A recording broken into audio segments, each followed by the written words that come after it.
دین کو ضائع کر دینا ہے، حال کے امر کو پورا کر دینا، یہ اطاعت کا کمال ہے۔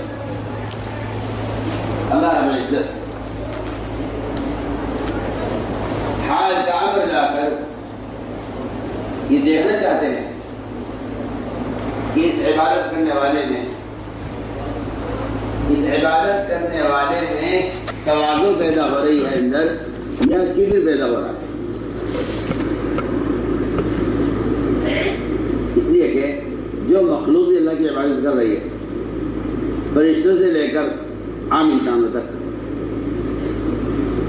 جو مخلوق بھی اللہ کی عبادت کر رہی ہے،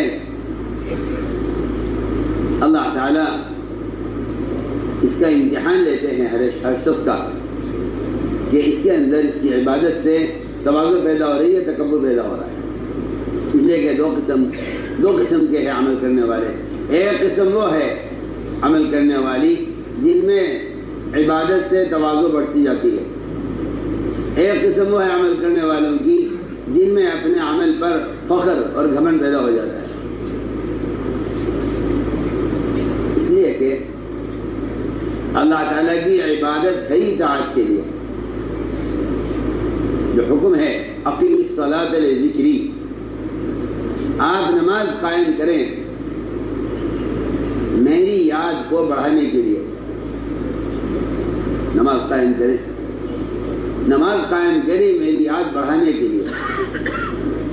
اقیم الصلاۃ لذکری، آپ نماز قائم کیجیے میری یاد بڑھانے کے لیے۔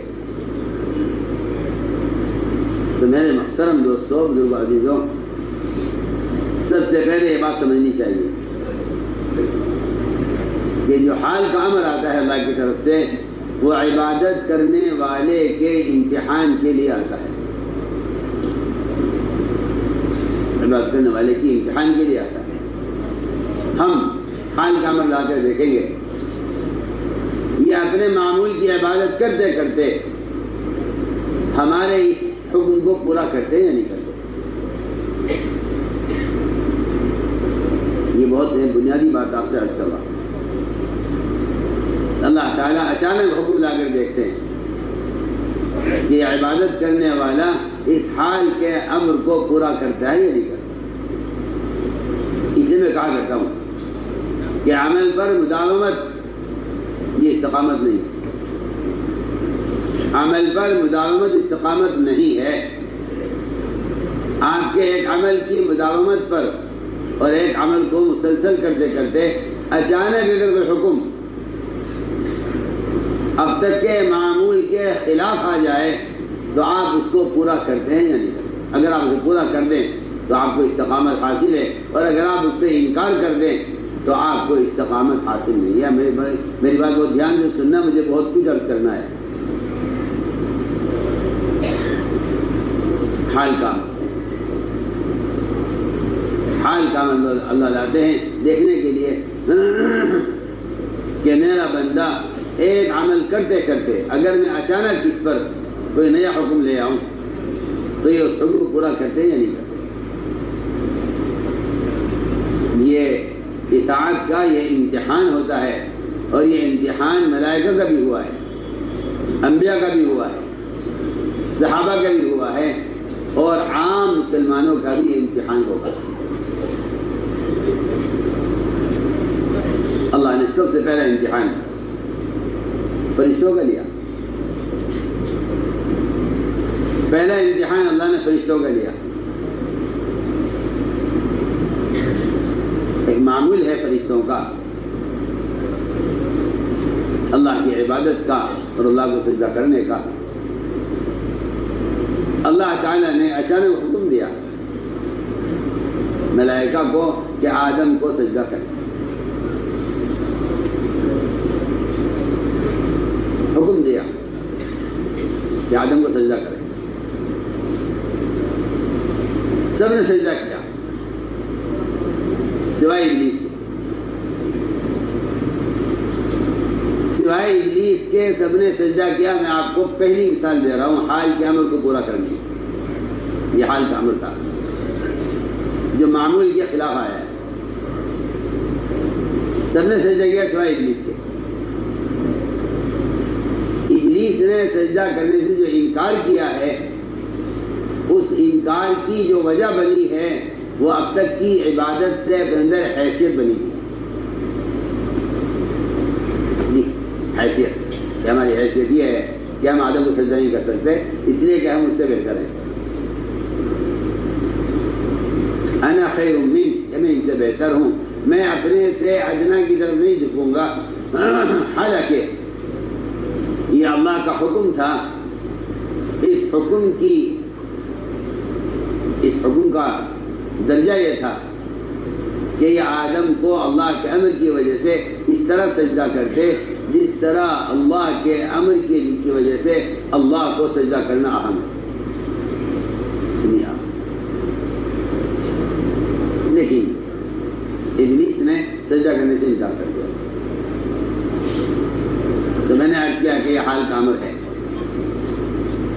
یہ حال کا امر ہے کہ ہم دیکھنا چاہتے ہیں کہ اب تک کی عبادت سے تمہارے اندر تواضع پیدا ہوئی یا تکبر پیدا ہوا. چنانچہ ابلیس نے سجدہ کرنے سے انکار کر دیا اور یہ کہہ دیا کہ میں ان سے بہتر ہوں، میں ان کو سجدہ نہیں کروں گا. یہاں سے ابلیس پچھلی ساری عبادتیں ان سب سے محروم کر دیا گیا کہ اگر تم حال کا عمل ضائع کرتے ہو، تو پچھلی ساری عبادتوں سے تمہیں محروم کر دیا جائے گا، اس لیے کہ تم نے حال کے عمل کا انکار کر دیا. یہ میں اہمیت بتا رہا ہوں کہ حال کے عمل کی کیا اہمیت ہے. آدمی سوچتا ہے کہ اگر یہ حال کا عمل ضائع ہو گیا تو کیا بات ہے، میں اس سے پہلے بہت سارے اعمال کر چکا ہوں، کر رہا ہوں، اگر یہ نہیں کروں گا تو کیا ہو جائے گا. میں آپ کو مثال عرض کرتا ہوں. ادھر ابلیس نے آدم کو سجدہ کرنے سے انکار کیا، وہ اللہ کو سجدہ کرنے سے محروم ہو گیا. ادھر ایک صاحب نے بائیں ہاتھ سے لقمہ لیا. ایک اعلیٰ حکم ہے اللہ کا، کیونکہ جو اہمیت اللہ کے اس امر کی ابلیس کے لیے ہے وہی حیثیت محمد صلی اللہ علیہ وسلم اگر کسی سنت عمل کی طرف متوجہ کریں تو اس عمل کی بھی اتنی ہی حیثیت ہے جتنی اللہ کے عمل کی حیثیت ہے. آپ سنیے تو صحیح، کیونکہ میں کہتا ہوں آپ سے یہ زمانے کا ایک فتنہ ہے مسلمانوں میں. یہ سنت کا درجہ وہ نہیں ہے جو فرض کا ہے. حالانکہ فرض اور سنت میں حکم کا فرق ہے، درجے کا فرق نہیں. فرض اور سنت میں حکم کا فرق ہے، درجے کا فرق نہیں. ایک صاحب نے لقمہ لیا بائیں ہاتھ سے. حضور اکرم صلی اللہ علیہ وسلم نے ان سے فرمایا دائیں ہاتھ سے کھاؤ. یہاں ابلیس نے تکبر کی وجہ سے انکار کیا، یہاں اس کھانا کھانے والے نے تکبر کے ساتھ انکار کیا. عذر دونوں نے پیش کیا، عذر دونوں نے پیش کیا. سنیے آپ توجہ سے، عذر دونوں نے پیش کیا. ابلیس نے عذر پیش کیا کہ میرا عذر یہ ہے، انا خیر منک، میں سے بہتر ہوں، میرا عذر ہے. ابلیس کا عذر یہ تھا کہ انا خیر منک، میں سے بہتر ہوں.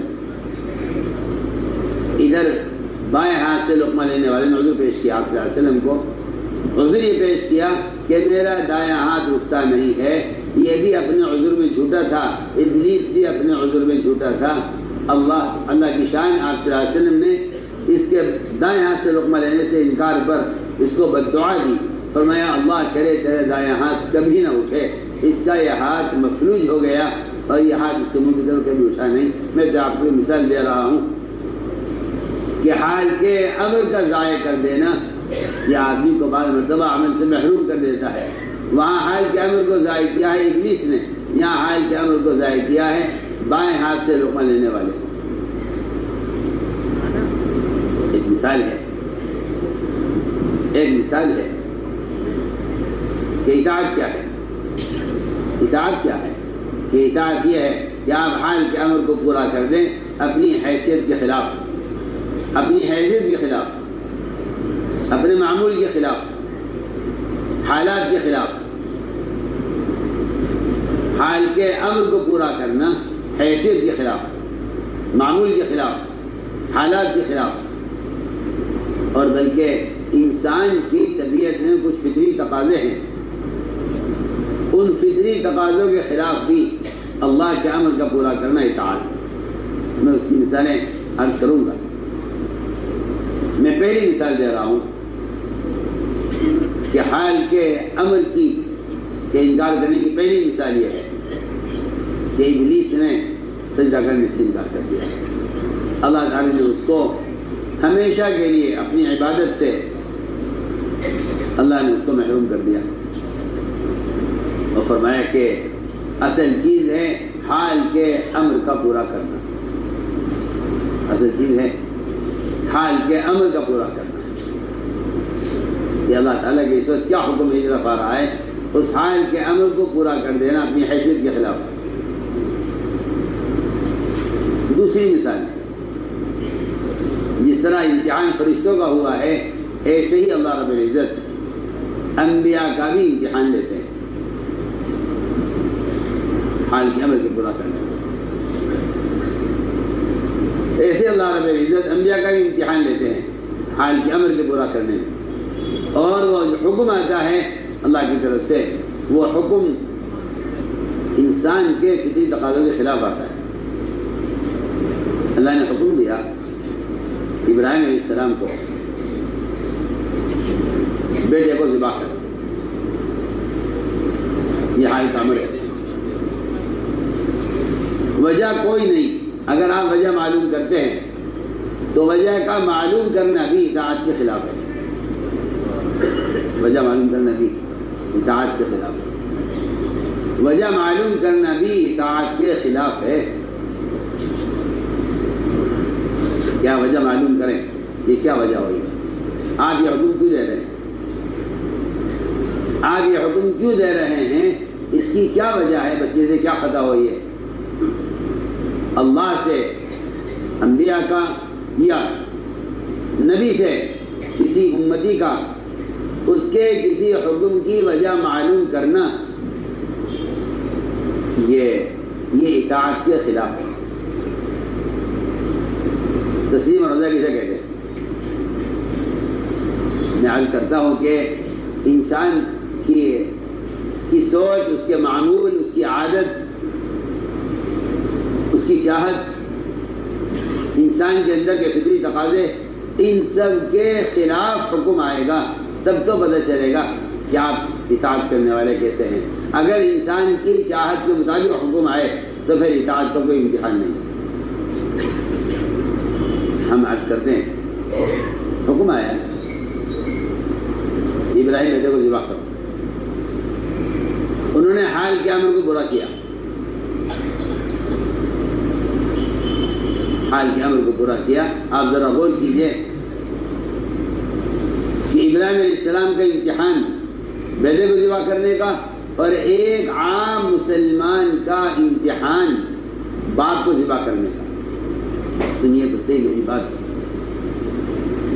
آپ صلی اللہ علیہ وسلم نے ایک ایسے آدمی کو پکڑا جو اپنے باپ سے سب سے زیادہ محبت کرتے تھے۔ اچانک آواز دی ان کو، فرمایا یہاں آؤ اور اپنے باپ کا سر کاٹ کر لاؤ۔ یہ آپ نے حکم دیا ایک صحابی کو حکم دیا کہ جاؤ میرے باپ کا سر کاٹ کر لاؤ۔ روایت میں ہے یہ صحابی دوڑے، میں کہاں جا رہا ہوں؟ آپ کا حکم ہے میں باپ کا سر لے کر آتا ہوں، آپ کا حکم ہے نا، میں باپ کا سر لے کر آتا ہوں۔ میں آپ سے وجہ معلوم کروں تو وجہ معلوم کرنے کا مطلب یہ ہے کہ اگر حکم پورا کرنا کسی وجہ سے ہوگا، آپ ان کو بلا کے فرمایا یہاں آؤ، ہم تو دیکھنا چاہتے تھے کہ تمہیں محبت ہم سے زیادہ ہے باپ سے زیادہ ہے۔ یہ حال کا امر آیا ہے، باپ کو قتل کا حکم دیا بیٹے کو کہ باپ کا سر لے کر آؤ۔ یہ صحابی فوراً دوڑے، یہ صحابی فوراً دوڑے کہ میں سر لے کر آتا ہوں باپ۔ فرمایا آؤ یہاں آؤ، ہم تو امتحان لینا چاہتے تھے کہ تمہیں محبت ہم سے زیادہ ہے باپ سے زیادہ ہے، اس لیے کہ قرآن نے صاف فیصلہ کر دیا ہے کہ جتنے تعلقات آدمی کے دنیا میں کسی سے ہو سکتے ہیں، ماں سے یا باپ سے یا بہن سے یا اولاد سے یا کاروبار سے یا اپنے زمینداری سے یا اپنے وطن سے، جتنے بھی جائز تعلقات ہیں آپ غور کیجئے، جن تعلقات کی فضیلت ملے گی آپ کو قرآن حدیث میں، جن تعلقات کے فضائل ملیں گے آپ کو احادیث میں، ان سارے تعلقات کے مقابلے میں اگر نبی سے تعلق زیادہ نہیں ہے تو پھر تم اللہ کے عذاب کے آنے کا انتظار کرو۔ اللہ تعالیٰ ایسے فاسق لوگوں کو راہ نہیں دکھلاتے۔ میں نے عرض کیا کہ ایک امتحان، ابراہیم علیہ السلام کو حکم ہوا بیٹے کو ذبح کیجیے، تم کریں گے، جذبہ اولاد کے ہونے کا ہے اور حکم ذبح کرنے کا ہے، یہ حال کا امر ہے۔ ابراہیم علیہ السلام نے حال کے امر کو پورا کیا۔ آگے چلیے، انبیاء علیہ السلام میں ایک شوق اور جذبہ ہوتا ہے اللہ کی عبادت کا۔ عجیب بات ہے کہ اللہ کے گھر کی زیارت اور عمرہ ایسی عبادت ہے، یہ عبادت دنیا میں کہیں نہیں ہو سکتی سوائے بیت اللہ کے۔ حضور اکرم صلی اللہ علیہ وسلم صحابہ کو ساتھ لے کر عمرے کے لیے تشریف لے گئے۔ میں عرض کرنا چاہتا ہوں، بعض مرتبہ لوگوں کے دلوں میں نیک خواہش، بعض مرتبہ لوگوں کے دلوں میں نیک خواہش وہ نافرمانی کرا دیتی ہے۔ سنیے بہت توجہ سے بات، نیک خواہش نافرمانی کرا دیتی ہے۔ اور میں کہتا ہوں کہ برے ارادوں پر اگر آدمی برے ارادے سے باز آ جائے، برے ارادے سے آدمی باز آ جائے، یہ اطاعت کا کمال نہیں ہے۔ اطاعت کا کمال یہ ہے کہ آپ کے دل میں اچھا جذبہ ہو اور آپ کو اس سے روک دیا جائے تو آپ اس اچھے جذبے کو بھی چھوڑ دیں، اچھے جذبے کو چھوڑ دیں، حکم پر اچھے جذبے کو چھوڑ دیں۔ میری بات کو دھیان سے سننا، میں دو مثالیں پیش کروں گا، دل میں اچھا جذبہ ہوگا اور حکم اس کے خلاف آئے گا۔ دل میں اچھا جذبہ ہوگا، حکم اس کے خلاف آئے گا۔ میں دو مثالیں پیش کرتا ہوں۔ حضور اکرم صلی اللہ علیہ وسلم صحابہ کو لے کر چلے عمرے کے لیے، سب کے دل میں عمرے کا شوق اور جذبہ، بیت اللہ کی زیارت کا سب کو شوق۔ وہاں پہنچے تو آپ صلی اللہ علیہ وسلم اور آپ کے صحابہ کو کفار نے عمرے سے روک دیا، عمرہ کرنے سے روک دیا۔ میں کہتا ہوں کہ واقعی اگر اس طرح کی کوئی رکاوٹ پیش آ جائے اور آدمی مجبور ہو جائے تو میں کہتا ہوں کہ بہت آسان ہے، بہت آسان ہے یہ کہنا کہ ہم مجبور ہیں، لیکن امتحان یہ نہیں تھا کہ کفار نے آپ کو اور آپ کے صحابہ کو عمرے سے روک دیا، یہ امتحان نہیں تھا۔ امتحان یہ تھا کہ اللہ نے بھی آپ کو حکم دیا کہ آپ واپس جائیے۔ اب میری بات تو بہت توجہ دیں، میں کچھ کہنا چاہتا ہوں۔ امتحان حال کے عمل کو آپ پورا کرتے ہیں یا نہیں؟ میں تو میرا آپ سے ایک ہی مذاکرہ ہے، آپ حال کے عمل کو پورا کرتے ہیں یا نہیں کرتے؟ طبیعت میں تقاضا، شوق عمرہ کرنے کا، اللہ نے حکم دیا یا واپس جائے۔ آدمی سوچتا ہے کہ میں ایک شوق و جذبہ لے کر آیا ہوں، لیکن اللہ کے رسول فرما رہے ہیں صحابہ سے کہ واپس چلو۔ جذبہ عمرہ کرنے کا ہے، حکم واپسی کا ہے۔ جذبہ عمرہ کرنے کا ہے، حکم واپسی کا ہے۔ سنیے اب صحابہ کی کیا حالت ہوئی۔ صحابہ نے کہا رسول اللہ ہم کیوں دب کر صلاح کریں، ہم عمرہ کیوں نہ کریں؟ عمر رضی اللہ تعالیٰ عنہ اپنی اس رائے کو لے کر ایک ایک کے پاس جاتے تھے، جس سے بھی کہتے تھے کہ ہمیں عمرہ کرنا چاہیے، وہ یہ کہتا تھا کہ عمر یہ اللہ کے رسول ہے، جو حکم یہ دے ہمیں ماننا ہے۔ ہر آدمی کی زبان پر یہ تھا کہ عمر یہ اللہ کے رسول ہیں، جیسا یہ کہیں ہمیں ان کی بات کو ماننا ہے۔ حضرت عمر رضی اللہ تعالیٰ عنہ کا جذبہ یہ تھا کہ ہمیں عمرہ کرنا چاہیے، بیت اللہ ان کا اپنا نہیں ہے، سب کا ہے، اور بہت ساری باتیں صحابہ میں تھیں، لیکن میں آپ کو مثال دے رہا ہوں کہ اندر عمرہ کرنے کا جذبہ اور اللہ کی طرف سے حکم واپسی کا ہم دیکھنا چاہتے ہیں۔ جس چیز کے کرنے کا ان کے دل میں نیک تقاضا ہے اور اچھی خواہش ہے، آیا یہ اپنے اچھے ارادے کو بھی ہمارے حکم پہ قربان کرتے یا نہیں کرتے؟ میں آپ کو بہت اچھی مثال دے رہا ہوں، اس لیے کہ میں درمیان میں کہتا چلوں، میں درمیان میں کہتا چلتا ہوں۔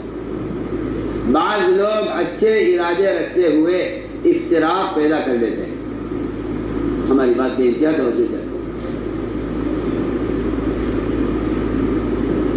اچھا ارادہ ہے، نیک ارادہ ہے، اس نیک ارادے کی بنیاد پر ہم آپ سے الگ ہو جاتے ہیں، کیونکہ جو ہم کرنا چاہ رہے ہیں وہ آپ ہمیں نہیں کرنے دے رہے ہیں، لہذا ہم آپ سے الگ ہو جاتے ہیں۔ سنیے سنیے، میں بہت اچھی مثال آپ کو ایک اچھے موقع سے دے رہا ہوں، میری بات پر بہت دھیان دینا پڑے گا۔ کون ہے حضرت عمر؟ حضرت عمر وہ ہیں جن کی زبان پر فرشتے بولتے تھے، جن کی رائے سے وحی اتفاق کرتی تھی، لیکن یہاں حضرت عمر کی چاہت عمرہ کرنے کی ہے، نبی کا حکم واپسی کا ہے۔ عمر رضی اللہ تعالیٰ عنہ کا ارادہ بے شک نیک ہے، لیکن یہ نیک ارادہ نبی کی چاہت کے خلاف ہو رہا ہے۔ میں پھر آپ سے عرض کرتا ہوں، بہت سے لوگ ایسے ہیں جو اپنے دل میں نیک ارادے رکھتے ہیں، لیکن وہ نیک ارادہ بعض مرتبہ امیر کے حکم اور رسول کی چاہت کے خلاف ہو جاتا ہے، رسول کی چاہت کے خلاف ہو جاتا ہے۔ میں اس کی مثال عرض کر رہا ہوں۔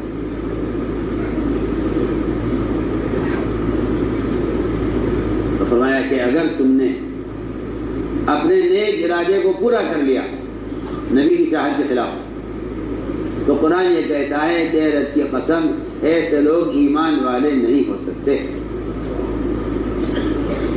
ایسے لوگ ایمان والے نہیں ہو سکتے۔ عمر رضی اللہ تعالیٰ عنہ اس امت کے ملہم ہیں، اللہ کی طرف سے صحیح بات ان کے دل میں ڈالی جاتی تھی، اللہ کی طرف صحیح بات دل میں ڈالی جاتی تھی۔ اس موقع پر حضرت عمر کی رائے آپ صلی اللہ علیہ وسلم کی چاہت کے خلاف ہو گئی۔ عمر رضی اللہ تعالیٰ عنہ رائے دے کر اتنا ڈر گئے کہ اپنی سواری کو لے کر صحابہ سے الگ ہو گئے اور کہنے لگے کہ آپ پر جو وحی آ رہی ہے اس وقت، یہ وحی عمر کے خلاف آ رہی ہے، کیونکہ عمر کی رائے نبی کی رائے کے خلاف جا رہی تھی۔ اس لیے عمر الگ ہو جاتا ہے ساتھیوں سے کہ اللہ کا عذاب آسمان سے آئے گا، عمر پر آئے، ساتھیوں پر نہ آئے۔ عمر اپنی رائے کی وجہ سے اتنا ڈر گئے کہ اپنی سواری کو لے کر صحابہ سے دور چلے گئے۔ اب یہ رائے دینے والے اتنا ڈرتے تھے، میں عرض کروں گا، بہت کچھ عرض کروں گا۔ رائے دینے والے اتنا ڈرتے تھے کہ عمر کی رائے یہ تھی کہ عمرہ کرنا چاہیے، اور یہ رائے بھی اس لیے تھی کہ کفار ظلم کر رہے ہیں، زیادتی کر رہے ہیں، اور ہمیں اللہ کے گھر کی زیارت سے روک رہے ہیں، اس کا کوئی حق نہیں، ان سے مقابلہ کر کے ہمیں عمرہ کرنا چاہیے۔ لیکن اس موقع پر صحابہ کی اطاعت کا امتحان تھا کہ یہ نبی کی اطاعت کتنی کرتے ہیں۔ ایک نیک عمل، ایک نیک ارادے میں بھی اگر ان کا ارادہ عمرہ کرنے کا ہے تو ہم ان کو جانچ کے دیکھیں گے کہ یہ اپنے نیک ارادے کو چھوڑ کر نبی کی اطاعت کرتے ہیں یا نبی کی چاہت کے خلاف ان کے دل میں عمرہ کرنے کا شوق ہے. یہ دیکھیے آپ سوچیے، اطاعت کا تو دائرہ بہت وسیع ہے. میں مثالیں عرض کروں گا سیرت سے کہ حضور اکرم اللہ تعالیٰ نے صحابہ کو اور انبیاء کو اور ملائکہ کو کہاں کہاں ان کا امتحان لیا ہے ان کی اطاعت کا، یہ مجھے عرض کرنا ہے. چنانچہ آپ نے حکم دیا صحابہ کو کہ اپنے سر مڑا دو اور واپس چلو. بعض صحابہ نے یہ ارادہ کیا کہ بجائے سر منڈوانے کے اگر ہم بال کتروا لیں، بال کتروا لیں، اور بہت ممکن ہے کہ کفار کو رحم آ جائے، اور بہت ممکن ہے شاید اب بھی عمرے کی اجازت مل جائے. آپ عمرے کی اجازت کا انتظار کیوں کر رہے جب رسول کا حکم آ گیا کہ واپس جائیے؟ سنیے میں کیا کہہ رہا ہوں. اگر آپ کے دل میں اب بھی عمرے کا ارادہ ہے تو آپ ایمان والے نہیں ہو سکتے. سوچیے، تو آپ سے بہت بنیادی بات ہے. اگر آپ کے دل میں اب بھی اس نیک عمل کا ارادہ ہے نبی کے حکم کا ملنے کے بعد، تو آپ ایمان والے نہیں ہو سکتے. یہ میں قرآن کی آیت کا مفہوم عرض کر رہا ہوں. فطرت کی قسم، وہ لوگ ایمان والے نہیں ہو سکتے جن کے دل میں اپنی رائے باقی ہو نبی کے فیصلے کے بعد. میں اس کی مثال عرض کر رہا ہوں. آپ نے فرمایا کہ سر مڑا دو. بعض صحابہ نے سر نہیں مڑایا بلکہ انہیں بال کتروائے اس امید پر کہ شاید اب بھی اجازت مل جائے عمرہ کرنے کی اور یہ کفار ہمیں اجازت دے دیں اور رکاوٹ ختم ہو جائے. اللہ کی شان.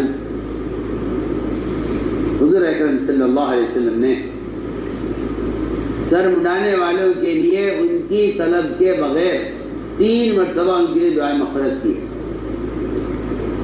روایت میں ہے 3 مرتبہ آپ نے فرمایا اے اللہ حلق کرانے والوں کے گناہ معاف کر دے، حلق کرانے والوں کے گناہ معاف کر دے. 3 مرتبہ فرمایا.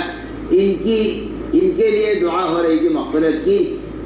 بال کتروانے والوں نے جب اس دعا کو سنا کہ دعا ان کے لیے ہمارے لیے دعا نہیں ہو رہی، ہمارے لیے دعا نہیں ہو رہی، ان کے لیے دعا ہو رہی ہے. کیوں نہیں ہوئی ان کے لیے دعا؟ ان کے لیے دعا اس لیے نہیں ہوئی کہ ان کے دل میں ابھی بھی عمرہ کرنے کا ارادہ باقی تھا. ان کے دل میں عمرہ کرنے کا ارادہ باقی تھا. آپ بہت دھیان سے سننا باتیں میری. حالانکہ کیسا نیک عمل ہے اور کتنا اس پر اجر ہے، اور بیت اللہ کی زیارت کے کیا فضائل ہیں. غور کیجیے. ارادہ یہ ہے دل میں کہ شاید اب بھی اجازت مل جائے، انتظار کر لیتے. آپ اپنے نیک عمل کا ارادہ کیوں رکھتے ہیں جب نبی کا یہ فیصلہ ہو گیا کہ واپس جانا ہے؟ آپ ان کے لیے دعا نہیں فرمائی، آپ نے حلق کرانے والوں کے لیے دعا فرمائی. علماء نے لکھا ہے جن میں امتثال کامل تھا، جن میں اطاعت کامل تھی، ان کے لیے بغیر طلب کے مغفرت کی دعا ہوئی ہے. جن کے دل میں ارادہ عمرہ کرنے کا تھا ان کے لیے دعا نہیں کیا. انہوں نے پھر آپ سے درخواست کی کہ اللہ ہمارے لیے بھی آپ دعا کرنے کے لیے دعا ہو رہی ہے. آپ نے ان کے کہنے پر 1 مرتبہ فرمایا والمقصرین، اے اللہ قصر کرانے والے، بال کتروانے والوں کی مغفرت فرما دے. 1 مرتبہ فرمایا. سنیے تو صحیح. حال کے عمل کے پورا کرنے پر فتوحات کیسی آتی ہیں؟ اللہ اکبر. اگر واقعی آدمی اپنے جذبے کو چھوڑ کر اطاعت پر حکم پورا کر دے، اپنے جذبے کو چھوڑ کر اگر بندہ اطاعت پر حکم پورا کر دے تو فتوحات کیا آتی ہیں؟ اللہ اکبر. صحابہ فرماتے ہیں کہ تم مکے پر حملے کو فتح مکہ کہتے ہو، ہم حدیبیہ کو فتح مکہ کہتے ہیں. فتح کیا ہے؟ فتح یہ ہے کہ آپ اپنے جذبے کو قربان کر دیں. چنانچہ آپ دیکھ لیجیے صحابہ نے عمرے کے جذبے کو قربان کیا حکم پر. وہاں سے ہٹنے سے پہلے ہی اللہ کی طرف سے مکہ کے فتح ہونے کا فیصلہ ہو گیا. آپ بتائیے تو صحیح. یہاں تو فتح کی کوئی چیز نہیں، یہاں تو عمرے کا حرم میں داخلے کی اجازت نہیں ہے، حد حرم سے باہر روک دیا گیا.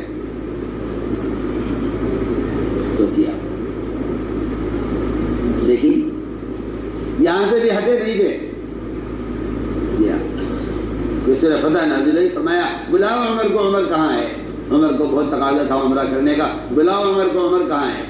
وہاں آواز لگی عمر کو بلاؤ. عمر رضی اللہ فرماتے ہیں میں ڈرتا ڈرتا آیا کہ آج جو آیتیں نازل ہو رہی ہیں سب عمر کے خلاف نازل ہو رہی ہوں گی. اس سے معلوم ہوتا ہے کہ آپ کی مجلس میں رائے دینے والے اگرچہ ان کی رائے نیک عمل کی ہو، لیکن وہ اتنا ڈرتے تھے کہ عمر رضی اللہ تعالیٰ عنہ کو اپنے اوپر عذاب کے آنے کا اندیشہ ہے. میں عمر لو، اللہ تعالیٰ نے ہمیشہ کے لیے بیت اللہ تمہارے حوالے کر دیا. سنیے اب حال کے میں تو مجھے ایک ہی بات عرض کرنی ہے، حال کے عمر کا پورا کرنے میں کیا نصرتیں ہیں اور کیا فتوحات ہیں اور اس پر کیا اجر اللہ کی طرف سے مجھے اسے عرض کرنا ہے. حال کا مکے کا فتح ہونا حدیبیہ میں حال کے امر کا پورا کرنا ہے. وہ حال کے امر کا پورا کرنا یہ تھا کہ آپ عمرے کا ارادہ نکال کر واپس جائیے. عمرے کا ارادہ نکال کر اب واپس جائیں. اگر یہ حال کا امر آپ پورا کر دیں جو آپ کی چاہت کے خلاف ہوگا تو ہم ہمیشہ کے لیے بیت اللہ آپ کے حوالے کر دیں. میرے دوستو عزیزو، ساتھیوں کا حال یہ ہے کہ وہ جذبے میں آ کر، اس لیے کہ یہ ایک اصولی بات ہے اور یہ سیرت سے بھری ہوئی ہے کہ جہاں بھی اپنی رائے پر اصرار ہوگا وہاں اختلاف پیدا ہوگا. وہاں اختلاف پیدا ہوگا کہ آپ نے ہماری بات نہیں مانی اس لیے ہم آپ کے ساتھ نہیں دیں گے. یہ اس سے واقعات بھرے پڑے ہیں. تو میں نے عرض کیا کہ یہ حال کے امر کا پورا کرنا یہاں امتحان تھا. یہاں امتحان تھا صحابہ اکرام کا. چنانچہ صحابہ نے حال کے امر کو پورا کر دیا. اللہ تعالیٰ نے ان کے لیے وعدے کو پورا کر دیا کہ ہمیشہ کے لیے بیت اللہ ان کے حوالے کر دیا. میں عرض کر رہا ہوں کہ جذبہ عمرہ کا ہوگا، جذبہ عمرہ کرنے کا ہوگا. دوسری مثال عرض کرتا ہوں. جو اطاعت کا جذبہ صحابہ میں آپ صلی اللہ علیہ وسلم کے لیے تھا، وہی اطاعت کا جذبہ آپ کے صحابہ میں، آپ کے بعد کے عمراء اور آپ کے بعد کے خلفاء کی اطاعت کا بھی وہی جذبہ تھا. ایک عورت تھی مجزومہ جس کو کوڑ کا مرض تھا. اس کے ہاتھ اور پیروں میں زخم تھے اور ہاتھ انگلیاں اس کی سڑتی تھی کوڑ کے مرض کی وجہ سے. جزام کی بیماری تھی. اس کو طواف کا اتنا شوق تھا کہ وہ بیت اللہ کا طواف زمین پر گھسٹ کر کرتی تھی اور طواف کرنے والے اس سے بچ بچ کر چلتے تھے جس سے چلنے والوں کو تکلیف ہوتی تھی.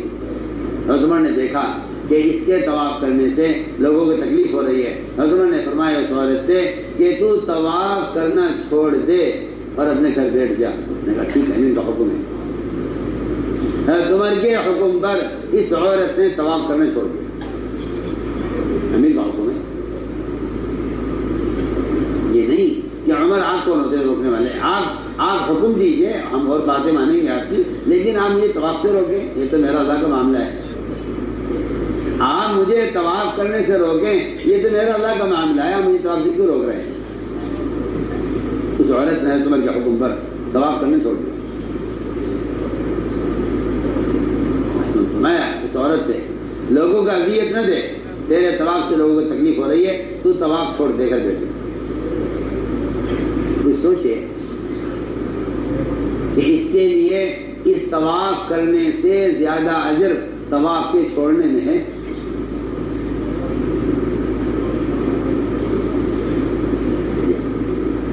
اسے طواف کرنے چھوڑ دیا، گھر بیٹھ گئی.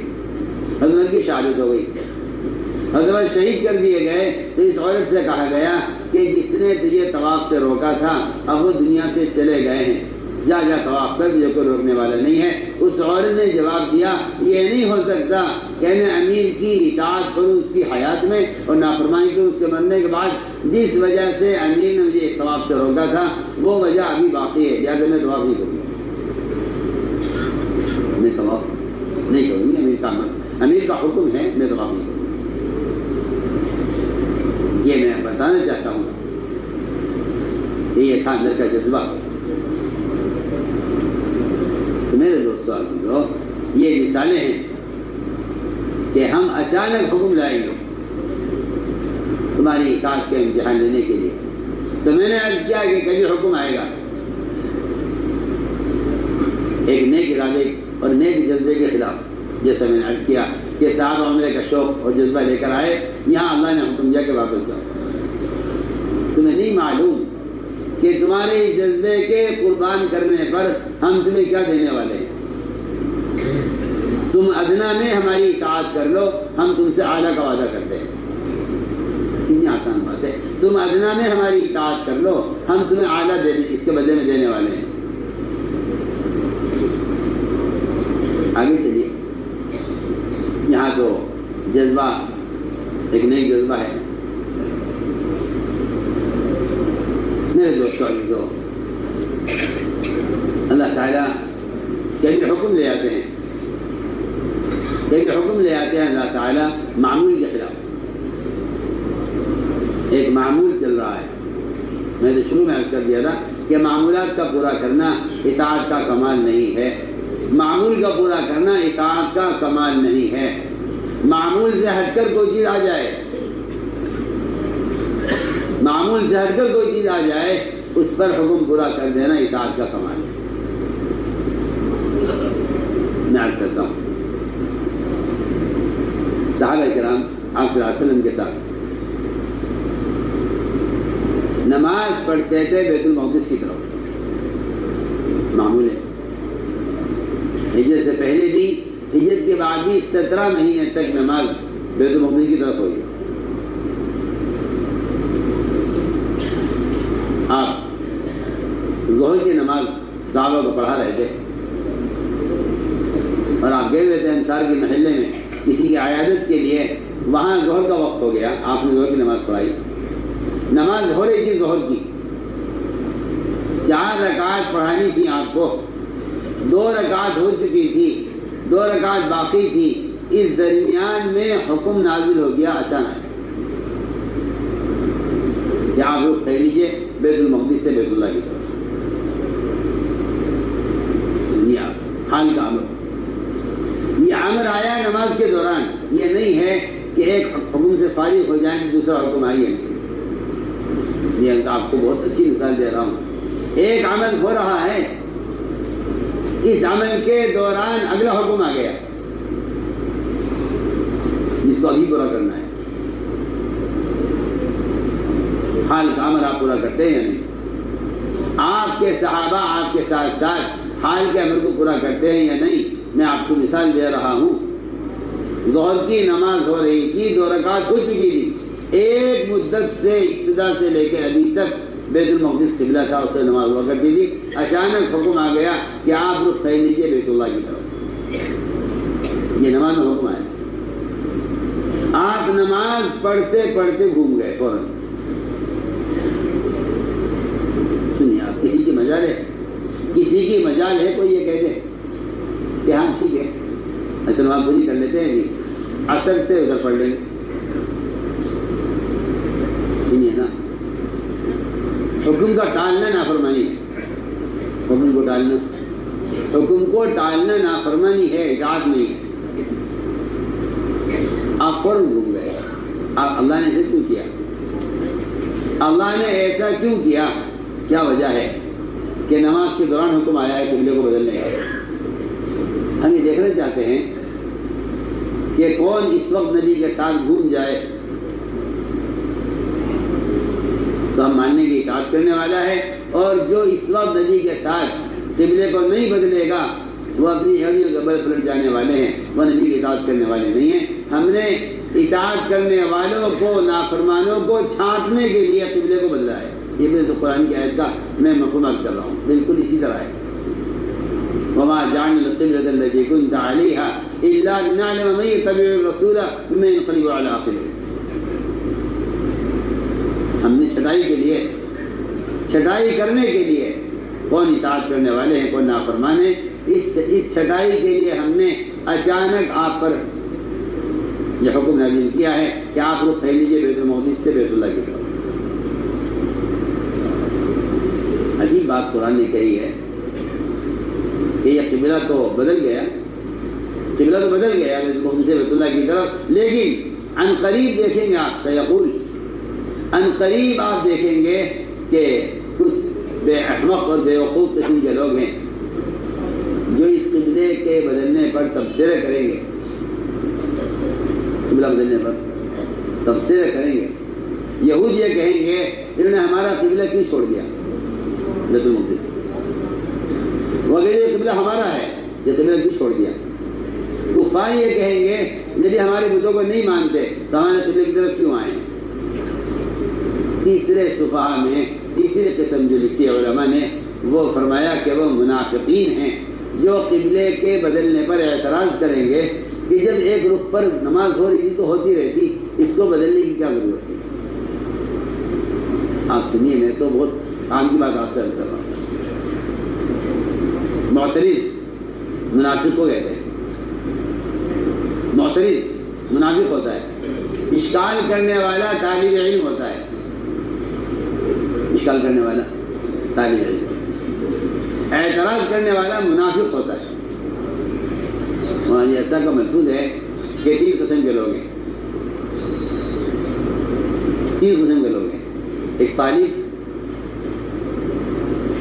ایک قانع، ایک نافذ۔ طالب تو وہ ہوتا ہے جو آگے بڑھنے کے لیے سوال کرتا ہے، آگے بڑھنے کے لیے سوال کرتا ہے، یہ تو خیر میں سبقت لے جائیں گے، آگے بڑھ جائیں گے۔ ایک قانع ہے، قانع اسے کہتے ہیں جس کا خیال یہ ہے کہ میاں جتنا ہو رہا ہے غنیمت ہے، اسی پر رہو، آگے کیا ضرورت ہے بڑھانے کی۔ جس نے قناعت کی ہے دین پر، فرمایا قانع، یہ قانع تو پیچھے ہٹتا ہے، آگے نہیں بڑھتا۔ اور تیسری قسم ہے ناقد کی، جس کا کام تنقید کرنا ہے اور اعتراض کرنا ہے، فرمایا کہ یہ محروم کر دیا جائے گا، یہ محروم کر دیا جائے گا۔ منافقین نے کہا کہ آخر اس کو بدلنے کی ضرورت کیا تھی، جس طرح نماز ہوتی رہتی، اس کو تبدیل کیوں کیا؟ کہ ہم نے قبلہ بدلا اس لیے ہے، ہم دیکھنا چاہتے ہیں کہ کون نبی کی اطاعت پر ہے، کون نبی کا نافرمان ہے۔ تو میں اس کی مثال عرض کر رہا ہوں کہ یہ نہیں ہوا کہ یہ عصر ظہر کی نماز سے فارغ ہو جائیں پھر عصر سے ادھر پڑھ لیں گے۔ ہم نماز کے دوران حکم لائے ہیں ان کی اطاعت کو دیکھنے کے لیے، لہٰذا ساری مسجدوں میں اعلان ہو گیا اسی وقت کہ قبلہ تبدیل ہو گیا ہے۔ جتنی مسجدوں میں نماز ہو رہی تھی وہ سب کے سب اس اعلان پر انہوں نے اپنے رخ کو بدل دیا، بیت المقدس سے بیت اللہ کی طرف۔ میں مثال عرض کر رہا ہوں کہ یہاں حال کا امر آ گیا، یہاں بھی حال کا امر آ گیا۔ میں نے عرض کیا کہ کبھی حال کا امر آ جاتا ہے عبادت میں معمول کے خلاف۔ اور مثالیں دیکھیے، انسان کے بدن میں کچھ فطری تقاضے ہیں، انسان کے بدن میں کچھ فطری تقاضے ہیں، انسان کے بدن میں فطری تقاضے، نیند کا تقاضا، بھوک پیاس کا تقاضا، مال کا تقاضا، شہوت کا تقاضا، اور اس کے مقابلے میں احکام دیکھیں۔ نیند کا تقاضا ہے نماز فرض ہے، بھوک پیاس کا تقاضا ہے روزہ فرض ہے، مال کا تقاضا ہے زکوٰۃ فرض ہے، شہوت کا تقاضا ہے زنا حرام ہے۔ سارے اسلام کے احکام انسان کے فطری تقاضوں کے خلاف ہیں۔ یہ نہیں ہے کہ آپ کو بھوک نہ لگے تو آپ روزہ رکھ لیں، یہ نہیں۔ روزے کا جو کمال ہے اطاعت کا، وہ بھوک کے احساس کے ساتھ ہے۔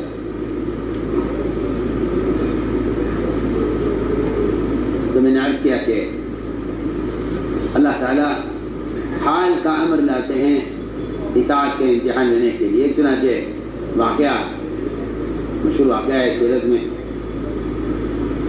کہ صحابہ کرام آپ صلی اللہ علیہ وسلم کے ساتھ سفر میں تھے، کھانا ختم ہو گیا، کھانا ختم ہو گیا، غلہ ختم ہو گیا، کھانے کے لیے کچھ نہیں تھا، غلہ ختم ہو گیا، کھانے کے لیے کچھ نہیں تھا۔ خیال ہی آیا صحابہ کو کہ پہلے دن تو آسان ہے لیکن کھائے بغیر رہنا مشکل ہے، لہذا سواری ذبح کی جائے۔ اس زمانے میں گدھے ہوا کرتے تھے اور گدھے حلال تھے، گدھے کا گوشت کھایا جاتا تھا، پالتو گدھے گھر کے، ان کا گوشت کھایا جاتا تھا بکری کی طرح، ککڑے کی طرح۔ لہذا صحابہ نے خیال یہ کیا کہ ایک گدھا ذبح کیا جائے، اس کا گوشت تیار کیا جائے، اس لیے کہ کھانے کے لیے کچھ نہیں، بھوک کی شدت ہے۔ گدھا ذبح کیا گیا، اس کا گوشت بنا، اس کا کھانا تیار ہوا۔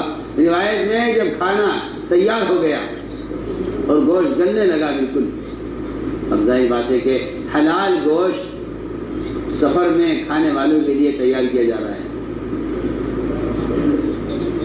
اور صحابہ فرماتے بس ہم کھانے کے لیے تیار ہی تھے، اچانک آپ صلی اللہ علیہ وسلم کی طرف سے اعلان آ گیا، فرمایا اعلان کر دو صحابہ میں، اللہ نے اسی وقت گدھے کے گوشت کو حرام کر دیا ہے، پکا ہوا کھانا پھینک دیا جائے اور ہانڈیاں توڑ دی جائیں، یہ حکم آیا ہے۔ آپ کو تمہیں تو حال کے امر کی مثالیں پیش کر رہا ہوں،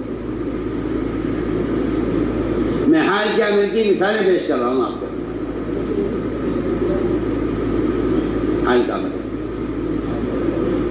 حکم آیا کہ کھانا سب پھینک دو پکا ہوا۔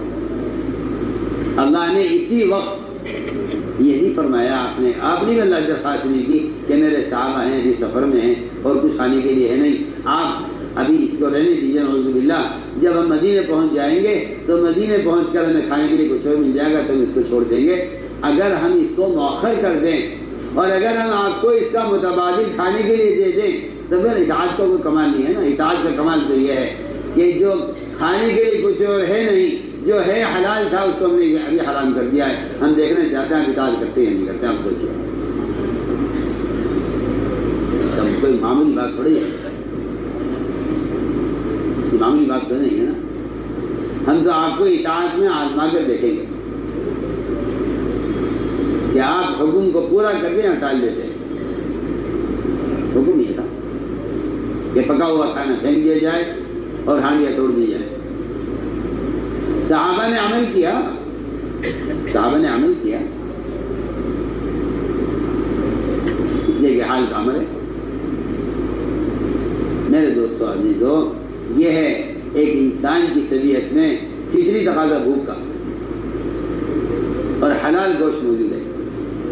اللہ بھی دیکھ رہے ہیں، اللہ کو معلوم ہے، اللہ کے رسول بھی دیکھ رہے ہیں کہ میرے صحابہ ہیں، سفر میں ہیں، کھانے کے لیے اس کے علاوہ کچھ نہیں ہے۔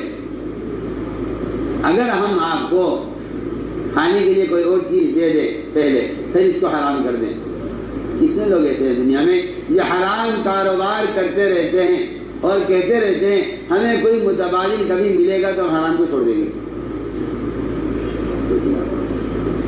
یہاں حلال چیز موجود ہے، اس کے علاوہ اور کچھ نہیں ہے کھانے کے لیے۔ فرمایا اطاعت کا کمال تو یہ ہے کہ ہم ان کے حلال گوشت کو حرام کرتے ہیں، دیکھتے ہیں کہ یہ ہماری اطاعت کرتے ہیں یا نہیں۔ صحابہ کرام نے اطاعت کر کے دکھلایا، تو میں اس کی مثالیں عرض کر رہا ہوں۔ میرے دوستوں کبھی ایسا ہوتا ہے کہ بندہ ایک چیز کی کوشش میں لگا ہوا ہوتا ہے اور جب وہ اس میں کامیاب ہونے لگتا ہے تو اچانک حکم آتا ہے کہ اس کو چھوڑ دو۔ میں اس کی مثال دیا کرتا ہوں کہ ایک ہوتا ہے شریعت میں کلب معلم، سزایا ہوا کتا، سزایا ہوا کتا، شکاری کتا۔ شریعت نے اس کتے، شکاری کتے کے شکار کے حلال ہونے کے لیے کچھ شرطیں رکھی ہیں۔ شکاری کتے کے شکار کے حلال ہونے کے لیے کچھ شرطیں رکھی ہیں۔ اگر وہ شرائط پائی جائیں تو آپ کے کتے کا کیا ہوا شکار آپ کے لیے حلال ہے۔ اگر وہ شرائط نہ پائی جائیں تو اس کا شکار حرام ہے۔ پہلی شرط پہلا حکم یہ ہے کہ آپ اس کو بسم اللہ پڑھ کر چھوڑیں شکار کی طرف. وہ شکار کے پیچھے دوڑتا ہے تو شکار کو پکڑ کر لا کر مالک کو دیتا ہے. بڑی اچھی مثال ہے.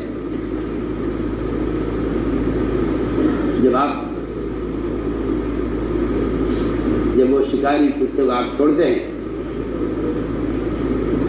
تو پہلا حکم تو یہ کہ آپ بسم اللہ پڑھ کے چھوڑیں. اور اس کے بعد شرط یہ ہے کہ وہ کتا شکار کو پکڑ کر اس میں سے خود نہ کھائے، لا کر مالک کو دے. اگر اس میں سے کھا لیتا ہے تو اس کا شکار حرام ہے، آپ کے لیے حلال نہیں ہے، کیونکہ آپ کے کتے میں امانت داری نہیں ہے. ایک کتا جو نہ عمل کا مکلف ہے، نہ امانت کا مکلف ہے، نہ اطاعت کا مکلف ہے، اگر آپ کا کتا آپ کا فرما امانت دار نہیں ہے اور وہ آپ کو شکار آپ کو لا کر نہیں دیتا، اس میں سے خود کھا لیتا ہے، تو وہ ایسے کتے کا شکار آپ کے لیے حرام ہے. اسی شرط یہ ہے کہ یہ کتا دوڑ رہا ہو شکار کے پیچھے، آپ اچانک کتے کو روکیں اور وہ آپ کی اطاعت میں وہیں رک جائے فوراً، اور شکار کو چھوڑ کر واپس آ جائے کہ مالک نے مجھے روک دیا ہے، منع کر دیا ہے، مجھے شکار کی طرف دوڑنا نہیں ہے. اگر وہ آپ کے اشارے پر رک جاتا ہے پھر تو آپ کا فرما بردار ہے، اس کا شکار کرنا حلال ہے.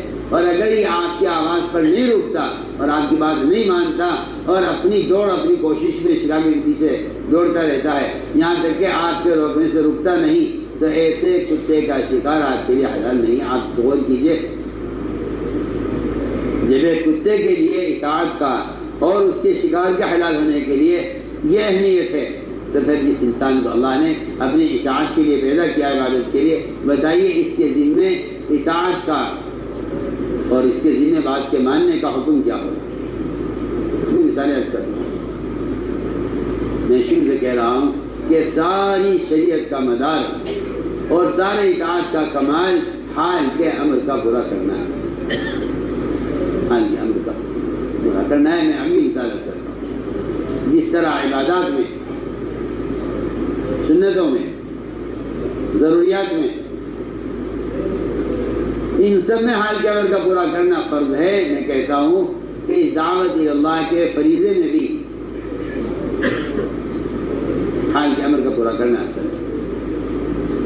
ساری فتوحات اور ساری غیبی نصرتیں، میں مثال عرض کرتا ہوں آپ سے. حضور اکرم صلی اللہ علیہ وسلم نے حذیفہ کو فرمایا، حذیفہ اٹھو اور جاؤ میدان کا حال لے کر آؤ. جاؤ میدان کا حال لے کر آؤ اور کوئی نیا کام مت کرنا. سنیں، دھیان سے سنیں.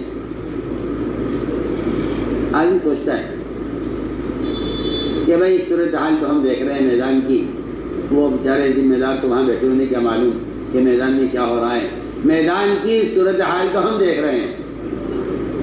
یہاں حالات ایسے بن گئے ہیں کہ ہم یہاں اگر کچھ کر لیں، سنو بہت توجہ سے بات سننا، میں کچھ کہنا چاہتا ہوں. میدان کی صورتحال ہمارے سامنے ہے، ذمہ داروں کو تو معلوم نہیں ہے کہ یہاں کے حالات کیا ہیں. لہذا اگر ہم حالات کے اعتبار سے ہم اپنی مرضی سے کچھ کر گزریں تو اس میں کیا حرج ہے، کیونکہ حالات اس طرح کے بن گئے ہیں کہ اس میں اگر نافرمانی ہو جائے تو کوئی حرج نہیں ہے، کیونکہ اصل میں حالات کا بڑوں کو تو علم ہے نہیں. میں اس کے آگے میں مثال دینا چاہتا ہوں. میں حذیفہ جاؤ میدان کا حال دیکھ کر آؤ، اور آپ نے جاتے جاتے یہ فرمایا کہ کوئی نیا کام مت کرنا جب تک میرے پاس واپس نہ آ جائے. تو نیا کام مت کرنا. عجیب بات ہے. حذیفہ رضی اللہ تعالیٰ عنہ میدان میں پہنچے، رات کا وقت تھا، رات کا درمیانی رات کا وقت تھا. سارے کفار مشرکین جتنے اسلام کے دشمن تھے سب پڑے سو رہے تھے. ساری کفار کی فوج کا سپہ سالار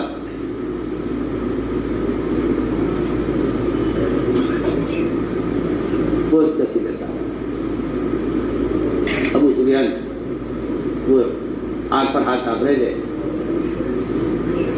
یہ اندھیرے میں تھے، اس نے ان کو دیکھا نہیں، اس نے ان کو دیکھ لیا اور قریب تک پہنچ گئے۔ میں بہت اچھی مثال آپ کو دے رہا ہوں۔ خیال ہی آیا کہ اگر اس وقت موقع بڑا اچھا ہے، سارے دشمنوں کی فوج کا سپہ سالار وہ اس وقت میرے نشانے پر ہے، میں اگر اسے قتل کر دوں تو ظاہر بات ہے کہ دشمن سے مقابلہ ہے، کل یہ ہم سے لڑیں گے۔ اگر میں اسے قتل کر دوں تو ان کا سپہ سالار مارا جائے گا، ان کی فوج کی ہمت ٹوٹ جائے گی، ہمیں فتح ہو جائے گی۔ ظاہر بات ہے کہ جب دشمن مقابلے کے لیے آپ کے سامنے کھڑا ہوا ہے تو آپ تو موقع کی تلاش میں ہوں گے نا۔ رجابہ کہتے ہیں کہ میں نے تیر نکالا اس کے قتل کے لیے، نشانہ لگایا، مجھے نشانہ لگاتے لگاتے خیال آیا کہ مجھ سے اللہ کے رسول نے فرمایا تھا کہ حذیفہ کوئی نیا کام مت کرنا، بس دیکھ کر آ جاؤ۔ کہتے ہیں میں نے باوجود چاہنے کے اور باوجود موقع ہونے کے، اب اس لیے کہ وقت کا تقاضا یہ ہے کہ اسے قتل کر دوں، وقت کا تقاضا ہے اسے قتل کر دوں، لیکن مجھے ہدایات دے دی گئی ہیں کہ کوئی نیا کام مت کرنا۔ روایت میں ہے، فرماتے ہیں حضرت رضی اللہ تعالیٰ کہ میں اس کو اسی حال پر چھوڑ کر آ گیا، کیونکہ اللہ کے نبی کا حکم یہ تھا کوئی نیا کام مت کرنا۔ میں نے یہ موقع کھو دیا اور میں وہاں سے واپس ہو گیا۔ وہاں سے میں پلٹا میدان سے تو 20 فرشتے میں نے دیکھے، ہمارے باندھے ہوئے گھوڑوں پر سوار تھے۔ ان 20 فرشتوں نے مجھ سے سلام کیا اور مجھ سے کہا کہ اے حذیفہ اللہ کے رسول کو بتلا دینا کہ اللہ کی طرف سے فتح کا فیصلہ ہو چکا ہے۔ آپ بتائیے صحیح جذبہ، میں تو آپ کو مثالیں دے رہا ہوں۔ کہاں صحابہ کو کسی کام کے کرنے کا موقع لگا، لیکن انہوں نے کہا کہ نہیں، نبی کی ہدایات کے خلاف اگر ہم نے ایک قدم اٹھایا تو میدان حاصل چلا جائے گا۔ میں اس کی مثال کر رہا ہوں کہ جس طرح عبادت کے میدان میں حال کے عمل کا پورا کرنا آسان ہے، میں مثال دے چکا ہوں تحویل قبلہ کی، یہ قبلہ کیسے بدلا ہے نماز کے دوران۔ یہاں میں عرض کر رہا ہوں کہ دعوت کے میدان میں بھی حال کے عمل کو پورا کیا جائے گا۔ دیکھیے آپ احد کا میدان ہے، احد کا میدان ہے، احد کا میدان ہے۔ حضور اکرم صلی اللہ علیہ وسلم نے 50 تیر انداز جو بڑے اچھے تیر چلانے والے تھے، ان کی 50 کی جماعت بنا کر فرمایا کہ دیکھو یہ گھاٹی ہے ایک جبل رومات کی، تم یہاں سے ہٹنا مت، یہ حکم ہے، تم یہاں سے ہٹنا مت، یہ حکم ہے۔ دونوں حالتوں میں یہاں سے ہٹنا مت۔ اگر ہمیں ہو جائے شکست اور ہماری لاشیں پڑی ہوئی ہوں زمین پر، آسمان کے پرندے ہماری لاشوں سے گوشت کھا رہے ہوں، ہماری لاشوں کے احترام میں ان پرندوں کو ہٹانے کے لیے یہاں سے مت ہٹنا۔ اور اگر فتح ہو جائے، میدان ہاتھ آ جائے، دشمن بھاگ جائے اور صحابہ مال غنیمت سمیٹ رہے ہوں تو تم مال غنیمت کی فضیلت میں بھی یہاں سے مت ہٹنا۔ حالانکہ مال غنیمت کی فضیلتیں ہیں، دنیا تو صحیح ہے، اس امت کے لیے حلال کیا گیا ہے۔ پچھلی امتوں کا معمول یہ تھا کہ مال غنیمت کا ڈھیر لگا دیا جاتا تھا، آسمان سے آگ آتی تھی، وہ کھا جاتی تھی۔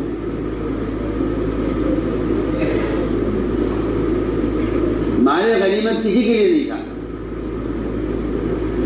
آپ فرمایا کہ میری خصوصیت ہے اور یہ میری امت کے لیے اللہ تعالیٰ نے مال غنیمت کو حلال کیا ہے۔ فرمایا کہ لوگ مال غنیمت سمیٹ رہے ہوں اور دشمن میدان سے چلا جائے مگر تم یہاں سے مت ہٹنا۔ یہ میں کہتا ہوں یہ حال کا عمل تھا۔ چنانچہ دونوں حالتوں میں حکم یہ تھا کہ یہاں سے مت ہٹنا۔ اس دعوت کے میدان میں بھی اطاعت کا وہی حکم ہے اور وہی درجہ ہے جو عبادت میں ہے۔ چنانچہ فتح ہو گئی، دشمن بھاگ گیا، مال غنیمت بہت تھا میدان میں پھیلا ہوا، صحابہ کرام اس مال غنیمت کو سمیٹ رہے تھے۔ یہ جو جب 50 صحابہ تھے، ان میں سے 40 صحابہ نے اصرار کیا اپنے امیر پر۔ عبداللہ بن جبیر پر امیر تھے، کہا کہ امیر صاحب اجازت دیجیے ہم نیچے اترے۔ اچھا دیکھو اللہ کے نبی کا حکم ہے، اللہ کے رسول کا حکم ہے، یہاں سے ہٹنا نہیں ہے، اس لیے اجازت نہیں ہے۔ انہوں نے کہا آپ اجازت دیجیے ہمیں اجازت نہیں دی۔ ان 40 نے اپنے امیر کی نافرمانی کی۔ میں بہت آپ سے اہم بات عرض کر رہا ہوں، آپ یہ خیال مت کیجیے کہ علاقائی ذمہ دار کی بات نہیں مانی تو کیا ہو جائے گا۔ میں کہتا ہوں رسول کے ہوتے ہوئے، نبی کے ہوتے ہوئے علاقائی امیر کی نافرمانی پر سارا احد کا میدان وغیرہ کے ہاتھ میں گیا۔ آپ صلی اللہ علیہ وسلم کے قتل کی خبر اڑ گئی، صحابہ کی ہمت ٹوٹ گئی۔ یہ کوئی علاقائی امیر کی نافرمانی سے ہوا ہے؟ تو آپ سوچ لیجیے، علاقائی امیر ہے، ایک حلقے کے ذمہ دار کی نافرمانی کی ہے۔ ایک حلقہ تھا، میں کہتا ہوں آپ کو مثال دے رہا ہوں، بہت آسان ہے۔ پورا احد کے میدان میں سے ایک علاقہ یہ تھا جبل رومات کا، اور یہاں 50 صحابہ کا آپ نے طے کیا تھا، 40 نے اصرار کیا اپنے امیر پر کہ امیر صاحب سب مال غنیمت سمیٹ رہے ہیں، امیر جلدی ہم نیچے اترے۔ یہ انہوں نے بات نہ سنی، امیر کی نافرمانی کی، نیچے اترے، ادھر یہ اترے، ادھر سے پلٹ کر دشمن نے اسی گھاٹی سے پلٹ کر حملہ کیا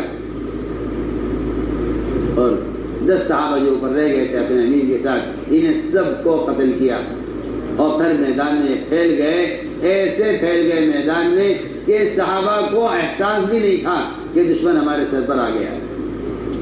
ہمارے سمیٹے مشغول تھے، اچانک دشمن نے حملہ کیا۔ ایسی گھمسان کی جنگ ہوئی ہے جس میں بعض صحابہ نے صحابہ کو قتل کر دیا، کیونکہ معلوم نہیں تھا اپنا کونے پرایا کونے۔ میں آپ سے کہتا ہوں ایک بات، جہاں اطاعت نہیں ہوگی وہاں اپنے پرائے کی پہچان بھی ختم ہو جائے گی۔ یہ میں کہہ رہا ہوں آپ سے کہ یہ حال کے عمل کو ضائع کرنے کی وجہ سے احد کا میدان صحابہ کے ہاتھ میں آنے کے بعد واپس گیا ہے۔ احد کا میدان صحابہ کے ہاتھ میں آنے کے بعد واپس گیا۔ احد کا میدان صحابہ کے ہاتھ میں آنے کے بعد واپس گیا۔ پڑھیے آپ سیرت تو آپ کو پتہ چلے کہ جہاں نافرمانی ہوتی ہے وہاں حالانکہ مال غنیمت ایک اس کی فضیلت اور اس کے حاصل کرنے کا سارا بھی شوق تو برا نہیں تھا، لیکن اس فضیلت کی وجہ سے حال کا عمل ضائع ہو گیا۔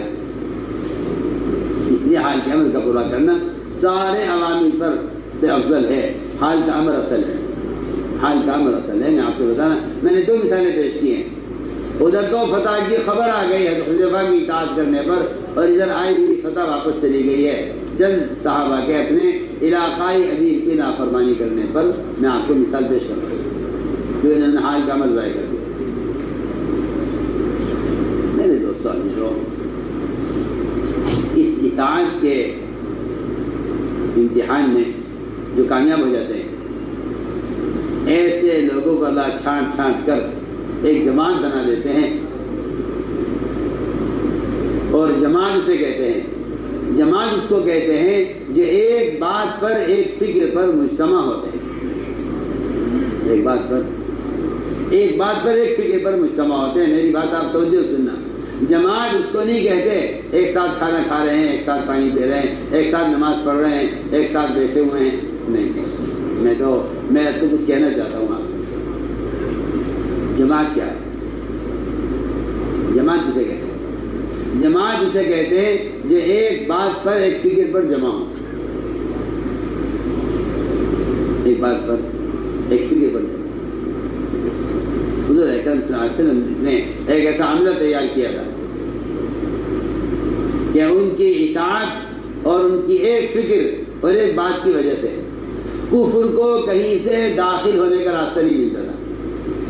یہ کفر کہیں سے داخل ہو سکتا۔ آپ غور کیجیے، اللہ اکبر۔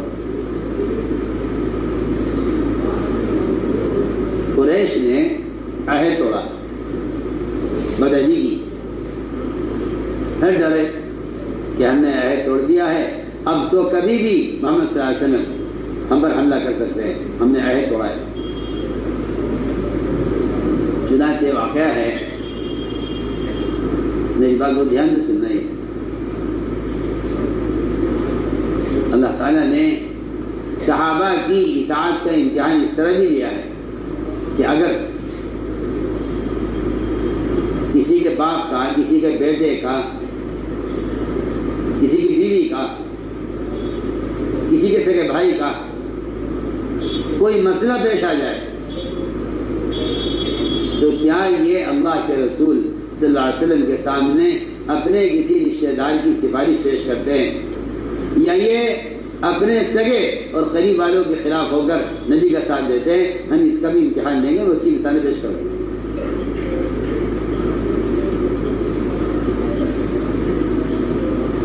تو قریش نے بدعہدی کی، پھر انہوں نے ابو سفیان رضی اللہ تعالیٰ عنہ کو اس وقت اسلام نہیں لائے تھے،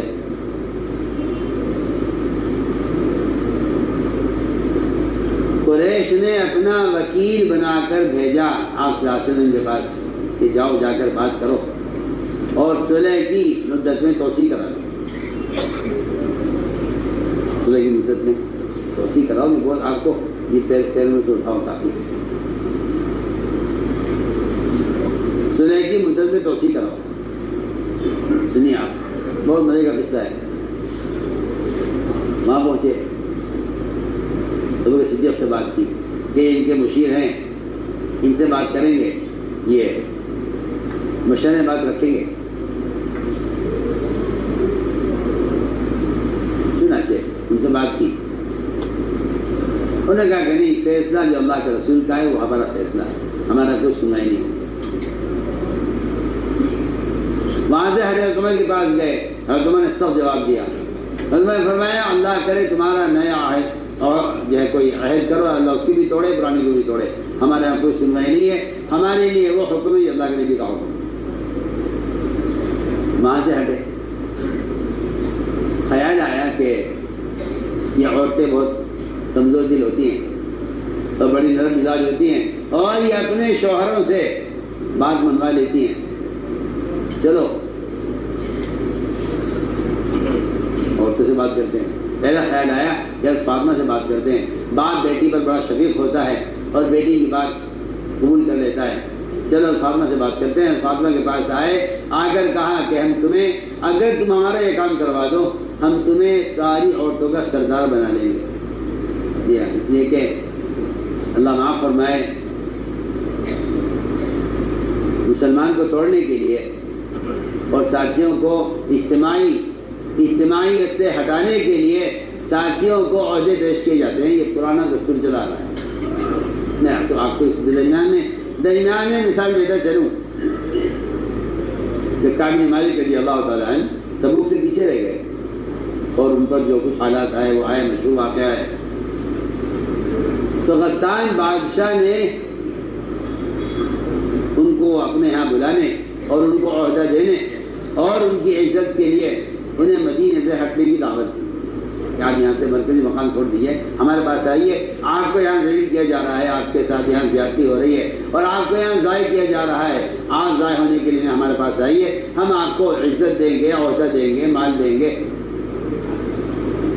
یہ تھا صحابہ کرام کی اجتماعیت۔ انہوں نے بادشاہ کے خط کو تنور میں جلا کر لانے والے کے سامنے دکھلا دیا، تمہاری دعوت کی ہمارا یہ حیثیت ہے۔ تمہیں آج کل درمیان میں کہ فاطمہ سے کہا گیا کہ آپ سردار ہوں گی ساری عورتوں کی، میں کہ ہاں ان چیزوں کی کوئی ہمارا کوئی حیثیت نہیں ہے، ہم تو اللہ کے رسول کے حکم کے تابع ہیں، جو حکم اللہ کے رسول کا ہے اور جو فیصلہ آپ کا ہے وہ ہمارا فیصلہ ہے۔ اب اسے خیال آیا کہ میں خامخواہ ادھر ادھر سب کی خوشامد کرتا پھر رہا ہوں، میری اپنی بیٹی آپ کی بیوی، یہ شوہر جینے کی بات سن لیا کرتے ہیں، اگر میں جا کر انہیں حلوہ سے بات کروں، سنیے آپ وہاں پہنچے بیٹی کے گھر، اور ظاہر بات ہے کہ جب باپ بیٹی کے گھر میں آتا ہے اس کے سسرال میں تو اس کا بڑا اکرام کیا جاتا ہے، بڑا اعزاز ہوتا ہے۔ ابو سفیان بیٹی کے یہاں گئے، آپ کا گھر، آپ صلی اللہ علیہ وسلم کا بستر، وہاں داخل ہوئے، جیسے ہی بیٹھنے لگے چارپائی پر تو محمد نے کہا ٹھہرو، ناپاک، نجس، مشرک، اللہ کے رسول کا بستر ہے، اس پر وحی آتی ہے اور تو ناپاک ہے، بھی کھڑا رہے۔ آپ کا بستر لپیٹا میں حبیبہ نے ایک طرف رکھا، فرمایا بیٹھو چارپائی پر، کیا بات ہے، کیسا نہ ہوا؟ وہ حیران تھا کہ باپ بیٹی کے گھر آتا ہے، اس کے لیے بستر بچھایا جاتا ہے اور اس نے بستر کو اٹھا دیا یہ کہہ کر کہ آپ ناپاک ہیں، نجس ہیں، مشرک ہیں، اور یہ اللہ کے نبی کا بستر ہے، اس پر وحی آتی ہے، آؤ یہاں بیٹھو، بتاؤ کیا بات ہے، کیسے آنا ہوا؟ انہوں نے پوری بات کی، تمہارے باپ کی جان کو خطرہ ہے، تمہاری قوم کی جان کو خطرہ ہے، تم ہمارا یہ کام کرا دو۔ نے کہا کہ نہیں، فیصلہ اللہ کے رسول کا جو فیصلہ ہے وہ فیصلہ ہے، چاہے وہ فیصلہ میرے باپ کے خلاف جائے، بھائی کے خلاف جائے، میرے دوستوں کے خلاف جائے، ہمارے اندر، ہمارے دلوں میں ذرہ برابر بھی ایمان کے خلاف یہ جذبہ نہیں ہے کہ ہم آپ سے بات کریں اپنی قوم کے لیے، جائیے جو اللہ کے رسول کا فیصلہ ہمارا فیصلہ۔ تو میں کہنا چاہتا تھا کہ ایسا ایک مجموعہ آپ نے تیار کیا تھا کہ جو ایک بات پر مجتمع تھے، ایک بات پر مجتمع تھے، جس سے پوچھ لو جاتا۔ میرے دوستو عزیزو، حضور اکرم صلی اللہ علیہ وسلم کے فیصلے کو صحابہ کیسے نافذ کرتے تھے؟ میں آپ سے بہت اہم بات عرض کر رہا ہوں۔ حملہ کون سا ہوتا ہے؟ حملہ کیا ہے؟ حملہ کسے کہتے ہیں؟ جب ایک بات کا فیصلہ ہو جائے، ایک بات کا فیصلہ ہو جائے تو عملے کی ذمہ داری ہے کہ اس فیصلے کو عمل میں لانے کے لیے عملہ، پورا کا پورا عملہ ایک بات پر مجتمع ہو جائے۔ اس لیے کہ حضرت عمر جیسا آدمی میں فرمایا کرتے تھے کہ میں فیصلہ کرتا ہوں اور تم اس فیصلے کی تنفیذ سے جان بچا کر بات دور پر ڈال دیتے ہو۔ حالانکہ تمہیں چاہیے کہ جو ابھی فیصلہ کرے اس فیصلے کو عمل میں لانے کے لیے حالات کے خلاف، ماحول کے خلاف، طبیعت کے خلاف اس چیز کو عمل میں لانے کے لیے سب ایک فکر پر جمع ہو جائے۔ تو میں نے عرض کیا کہ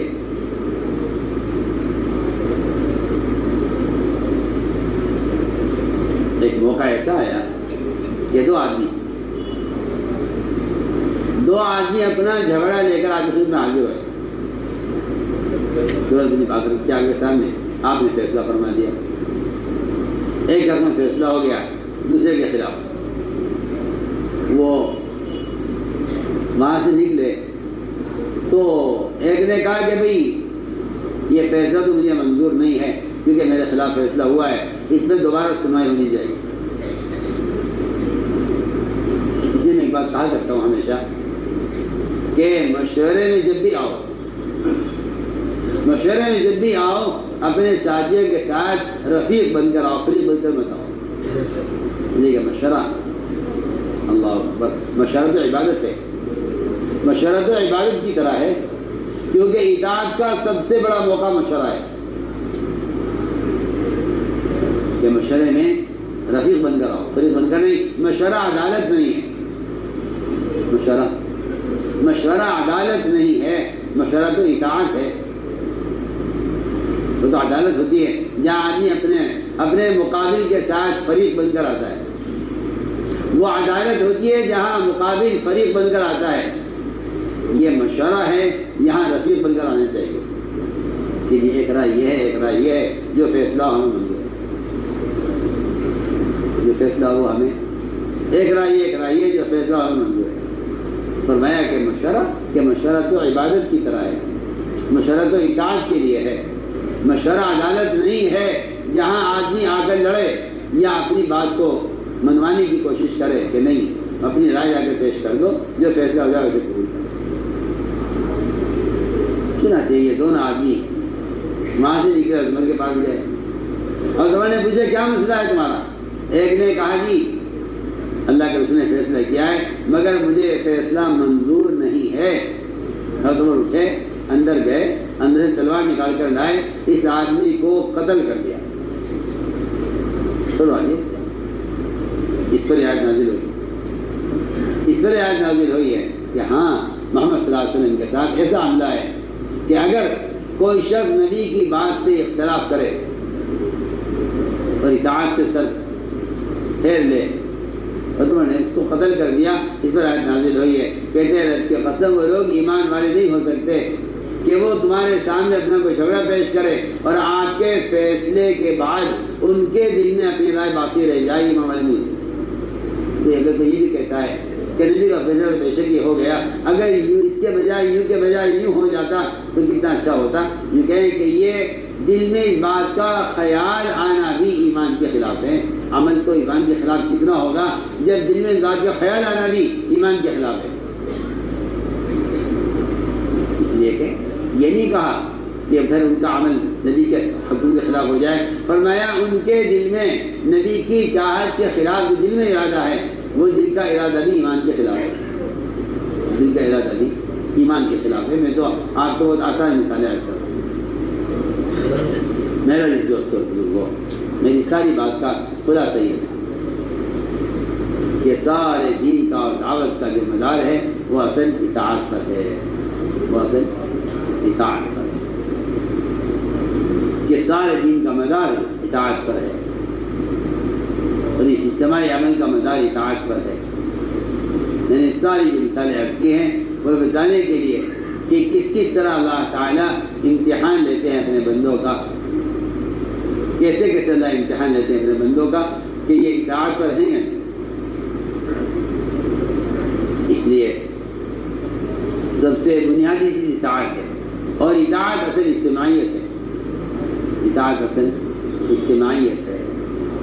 اس لیے کہ فرمایا ید اللہ علی الجماعہ کہ اللہ کی مدد جماعت کے ساتھ ہے، اللہ کی مدد جماعت کے ساتھ ہے۔ میں عرض کر چکا ہوں جماعت اسے کہتے ہیں جو ایک فکر پر ایک طریقے پر مجتمع ہو، اس کو جماعت کہتے ہیں۔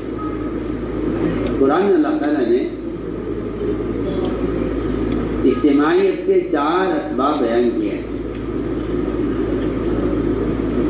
اللہ نے قرآن میں اجتماعیت کے 4 اسباب بیان کیے، 4 اسباب اللہ نے قرآن میں اجتماعیت کے بیان کیے ہیں۔ اللہ مجھے معاف فرمائے، ان 4 چیزوں کی عمل میں کمی ہے، ان 4 چیزوں کے عمل میں کمی ہے۔ 4 چیزیں اللہ نے قرآن میں بیان کی ہیں اور ان 4 کو بیان کر کے یہ فرمایا ہے کہ نبی جی آپ کے ساتھ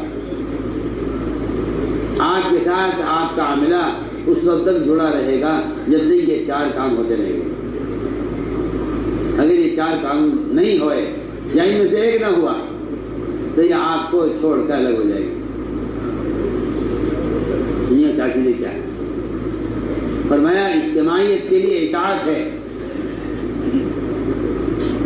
اور اجتماعیت باقی رہ جائے کہ اس کے لیے یہ 4 چیزیں ہیں۔ پہلی چیز، سب سے پہلی چیز کہ آپ دعوت کے اور شریعت کے اصول، دعوت اور شریعت کے اصول اور اللہ کے احکام اپنے ساتھیوں پر ان احکام کو لانے کے لیے اور ساتھیوں ان پر لانے کے لیے آپ سب سے پہلے نرمی اختیار کریں۔ نرمی اختیار، دیکھو میرے دوست عزیزو، کام کے اصول ہیں، کام کے اصول ہیں۔ یہ شفقت سے، نرمی سے اور اکرام اور حکمت سے یہ اصول کی تعلیم دی جائے گی، اصول کی تعلیم دی جائے گی۔ اس لیے میں صاف طور پر عرض کرتا ہوں جو آدمی اصول کے لیے لڑ رہا ہے وہ سب سے بڑی بے اصولی کر رہا ہے۔ اصول کا تو لڑنے سے کوئی تعلق ہی نہیں،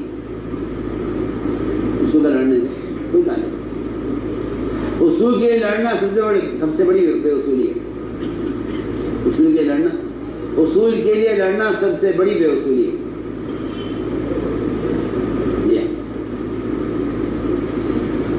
اصول کے لیے لڑنا سب سے بڑی بے اصولی ہے۔ بے اصولی کیوں ہوتی ہے میں آپ کو بتاتا ہوں۔ بے اصولی کی 2 وجہ ہوتی ہیں۔ پہلی وجہ تو بے اصولی کی ہوتی ہے کہ لوگوں کو کام میں رکاوٹیں اور عوارض پیش آتے ہیں. عوارض بے اصولی کی دو وجہ سے، یا عوارض کی وجہ سے، یا بے اصولی ہو جاتی ہے اصول معلوم نہ ہونے کی وجہ سے. اصول معلوم فرمایا کہ ہاں جب بے اصولی کی چیز ہو جائے تو آپ کے ذہن میں مذاکرہ ہے، مواخذہ نہیں. بے اصولی کرنے والوں سے مذاکرہ کیجئے اصول کا، یہ کام یوں ہونا چاہیے تھا، یہ کام یوں ہونا چاہیے، اگر ہم اس طرح کرتے، اگر ہم اس طرح کرتے. بس تذکیر ہے ہمارے یہاں تذکیر ہے، مواخذہ نہیں کہ نہ پکڑو انہوں بے اصولی کیا نہیں. ہمارے یہاں تذکیر ہے، مذاکرہ ہے، مواخذہ نہیں ہے.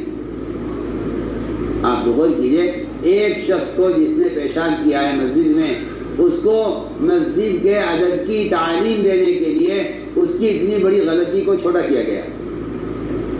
آپ شفیق ہو کر ان کو سمجھائیے کہ مسجد عبادت کے لیے، تلاوت کے لیے، ذکر و دعوت کے لیے ہے، مسجد پیشاب بہانے کے لیے نہیں ہے.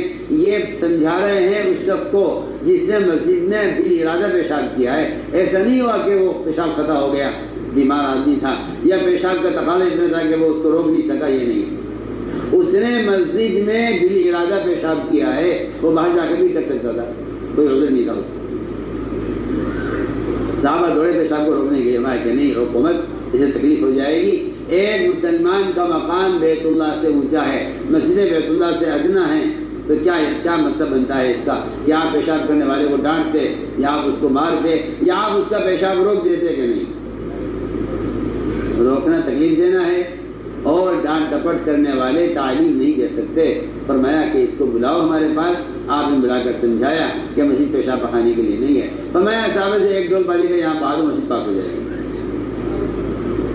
فرمایا بے وصولی کرنے والے بے وصولی کریں گے. آپ کی ذمہ کیا ہے؟ آپ کی ذمہ مواخذہ نہیں ہے، آپ کی ذمہ مذاکرہ ہے. کہ آپ انہیں بتلائیں کہ دیکھیں کام کا طریقہ یہ ہے. چنانچہ قرآن نے 4 چیزیں بیان کی ہیں یہاں اجتماعیت کے لیے. پہلی چیز یہ ہے کہ آپ اصول کی تعلیم شفقت سے دیں. اس لیے جو لوگ اصول کے نام پر لڑتے ہیں، میں آپ کو بہت اچھی بات بتا رہا ہوں، اہم، جو لوگ اصول کے نام پر لڑتے ہیں ان کو فسادی کہا گیا ہے. ان کو نہیں، وہ اصلاح چاہنے والے نہیں، وہ اصلاح چاہنے والے نہیں ہیں. جو کام کے اصول کے لیے لڑتے ہیں وہ اصلاح چاہنے والے نہیں.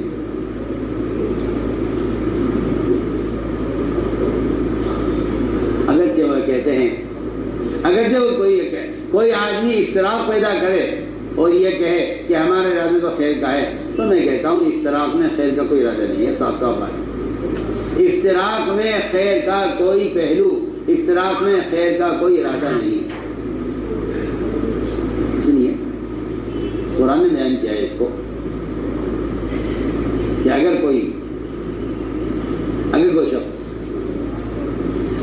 شخص یا کوئی جماعت، اگر کوئی شخص یا کوئی جماعت اختلاف پیدا کرے تو قرآن یہ کہتا ہے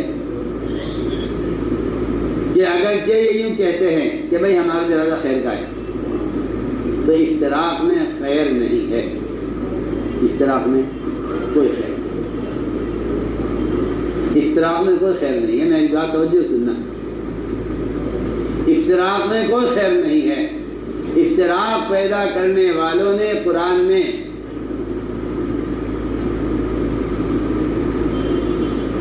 اختلاف پیدا کرنے والوں نے صاف کہا ہے کہ ہم تو خیر چاہتے ہیں، ہم تو خیر چاہتے ہیں. اللہ فرمانے کے نہیں، جو آدمی اختلاف چاہتا ہے وہ خیر نہیں چاہتا. یہ اپنے خیر کے ارادے میں جھوٹے ہیں. میں آپ سے بہت کام کی بات کہہ رہا ہوں، آپ سے کھل کر کہہ رہا ہوں. معمولی بات پیش آتی ہے، شادی کہتے ٹھیک ہے آپ الگ ہو جائیں، اپنا کام الگ کرو، میرا کام الگ کرو. ذرا سی بات پیش آ جائے، ذرا کوئی فیصلہ رائے کے خلاف ہو جائے، شادی کہتے ہیں آپ الگ ہو جائیے، ٹھیک ہے کام. اختلاف پیدا کرنے والوں نے قرآن میں آپ ذرا قرآن کی آیت پڑھیے تو اختلاف پیدا کرنے والے کہتے ہیں ان اردنا الا الحسنى ولا يحلفن ان اردنا الا الحسنى. آپ ذرا غور کیجیے، اس میں 4 تاکید ہیں، اس میں 4 تاکید ہیں، میں علماء سے کہہ رہا ہوں 4 تاکید اس کے اندر ہیں. لام تاکید، لام تاکید سے زیر ہے. حلف تاکید، حلف تاکید قسم. نون ثقیلہ تاکید، لام تاکید، حلف تاکید، نون ثقیلہ تاکید، اور ان اور الا. ان اور الا یہ علماء جانتے ہیں. ان اور الا نفی کے ساتھ استثناء، یہ تاکید تھی. 4 تاکید ہیں اس کے اندر، جس کو قسم کھا کر اور تاکید کے ساتھ اختلاف پیدا کرنے والوں نے کہا کہ ہم تو بھائی خیر چاہتے ہیں. کہ آپ خیر چاہتے ہیں تو اختلاف میں کوئی خیر نہیں، اختلاف میں کوئی خیر نہیں ہے. آپ میری بات پر توجہ دیں، اختلاف میں کوئی خیر نہیں. اور یہاں قرآن بیان کر رہا ہے اختلاف پیدا کرنے والوں کے بارے میں. قرآن کہہ رہا ہے وَلَا يَحْلِفُنَّ إِنْ أَرَدْنَا إِلَّا الْحُسْنَى. اللہ فرما رہے ہیں وَاللَّهُ يَشْهَدُ إِنَّهُمْ لَكَاذِبُونَ. سوچیے، ہر آدمی سوچیے، آدمی کے اندر اپنی بات کے فرمانے کا جذبہ ہوتا ہے. وہ جذبہ ان کو اس پر آمادہ کرتا ہے کہ ہم تو بہت صحیح کر رہے ہیں، ہم تو ٹھیک کر رہے ہیں، لہٰذا ہمیں آپ الگ کر دیجیے تاکہ ہمیں کام کریں. سنیے کہ میں کیا کہہ رہا ہوں. اس لیے میں نے عرض کیا کہ سب سے بنیادی چیز یہ ہے کہ آگے اپنے جذبے کو چھوڑنے کیا بات ہے. اپنے جذبے کو چھوڑ دے حکم پر کیا بات ہے. میں آپ کو اتنی مثالیں عرض کی ہیں حال کے عمل کے پورا کرنے کی، جس میں صحابہ نے اپنے جذبے کو حکم پر چھوڑ دیا. کسی کو حکم یہ ہم تیار. تو میں نے عرض کیا کہ قرآن یہ کہتا ہے کہ آپ نرم ہو کر انہیں اصول کی تعلیم دیجیے. اس لیے اصول کی لڑنا یا بے اصولی کی وجہ سے الگ ہو جانا نہیں. سب سے بڑی بے اصولی اختلاف ہے. بڑی بے اصولی اختلاف سب سے بڑی بے اصولی ہے. تو پہلی بات ہم نے عرض کی ہے، 4 باتیں ہمیں عرض کرنی ہیں. اجتماعیت کے لیے 4 چیزیں ہیں. پہلی چیز ہم نے عرض کر دی ہے کہ ہم اصول کی تعلیم دیں نرمی کے ساتھ. دوسرا حکم یہ ہے کہ اگر ان سے بے اصولی ہو جائے تو آپ ان سے درگزر کریں. آپ ان سے درگزر کریں. فاعف عنہم کہ نبی جی آپ ان سے درگزر کیجیے. میں کیا آپ سے عرض کروں کہ جب کسی بھی ساتھی سے کوئی غلطی ہو جائے تو ایسے موقع پر چاہیے کہ غلطی کرنے والے کی قربانیوں پر غور کیا جائے. بتائیے بندے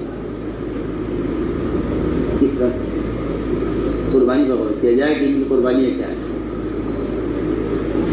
بتائیے مت دیکھو، قربانیاں دیکھو. آپ صلی اللہ علیہ وسلم اعلان کر کر کے لوگوں کے درمیان ایک ایسا آدمی جو اپنی برائی میں مشہور ہے، جنازہ لایا گیا ہے نماز کے لیے. آپ صلی اللہ علیہ وسلم تشریف لائے نماز پڑھانے کے لیے. لوگوں نے کہا کہ حضرت عمر نے آپ کو آگے سامنے سے روک دیا کہ آپ اس کی نماز میں پڑھائیے. یہ آدمی اچھا آدمی نہیں ہے، یہ آدمی بہتر برا آدمی ہے. آپ کا اس کے جنازے پر آنا مناسب نہیں ہے. آپ مت آئیے اس کے جنازے پر، اس کو ہم نماز پڑھا کے دفنا دیں گے، آپ مت آئیے. سنیے، آپ ایسا آدمی جس کو حضرت عمر اچھی طرح جانتے ہیں اور اتنا برا آدمی ہے کہ حضرت عمر کو یہ بات اچھی نہیں لگ رہی ہے کہ آپ اس کی نماز پڑھائیں. آپ کو حضرت عمر نے آپ کو روک دیا. سامنے سے آ کر کہا آپ پڑھائے اس کی نماز. یہ آدمی اچھا آدمی نہیں ہے، اس کی نماز ہم پڑھا کے دفن کر دیں گے، اس کو آپ کا اس کے جنازے پر آنا مناسب نہیں۔ بتائیے کتنا برا آدمی ہوگا وہ جس کو حضرت عمر رضی اللہ تعالیٰ عنہ آپ صلی اللہ علیہ وسلم کو نماز پڑھانے سے روک رہے۔ آدمی کیا فرمایا؟ وقت آپ کا جواب سننے کا ہے سب کے لیے۔ میں یا عمر لا تسأل عن اعمال الناس، اے عمر لوگوں کے اعمال کے بارے میں سوال مت کرو۔ لا تسأل، آپ کو پوچھیے آدمی کیسا ہے، وہ آدمی کیسا ہے، مسلمان ہونا کافی ہے بس۔ ایک آدمی کا مسلمان ہونا کافی ہے، میں اس کی نماز پڑھاؤں کہ مسلمان ہے، صرف کافی کی جگہ نہیں پڑھایا جائے گا، مسلمان کو پڑھایا جائے گا۔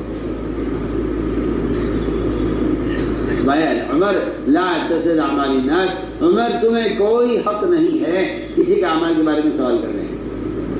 ٹھیک ہے، ہٹایا آگے سے آپ نے، اور آپ جنازے پر پہنچ گئے۔ آپ نے جنازے پر پہنچ کر نماز نہیں پڑھائی، بلکہ پہلے آپ صلی اللہ علیہ وسلم نے صحابہ سے سوال کیا، اس مرنے والے کو تم میں سے کسی نے کوئی نیک عمل کرتے ہوئے دیکھا ہے؟ غور کریں آپ، جس کے بارے میں مشورے کے آدمی بہت برا آدمی ہے۔ آپ تو نیک لوگوں کے معمولات اور نیک لوگوں کے فضائل اور نیک لوگوں کی صفات بیان کرتے ہیں، تلاش کرتے ہیں، فلاں صاحب اتنے بڑے ولی ہیں، فلاں صاحب کے معاملات یہ ہیں، اور فلاں بزرگ تو یہی اعمال کرتے ہیں۔ میں کہتا ہوں کہ اس سے امت نہیں بنی ہے، امت بنی ہے بدکار اور برے لوگوں کی اندر نیک خصلتیں تلاش کرنے سے۔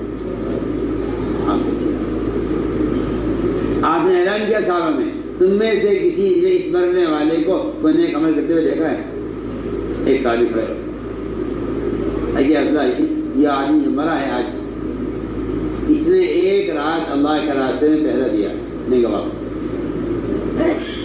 آپ سوچئے تو صحیح، اس میدان کے ایک انتظامی کام،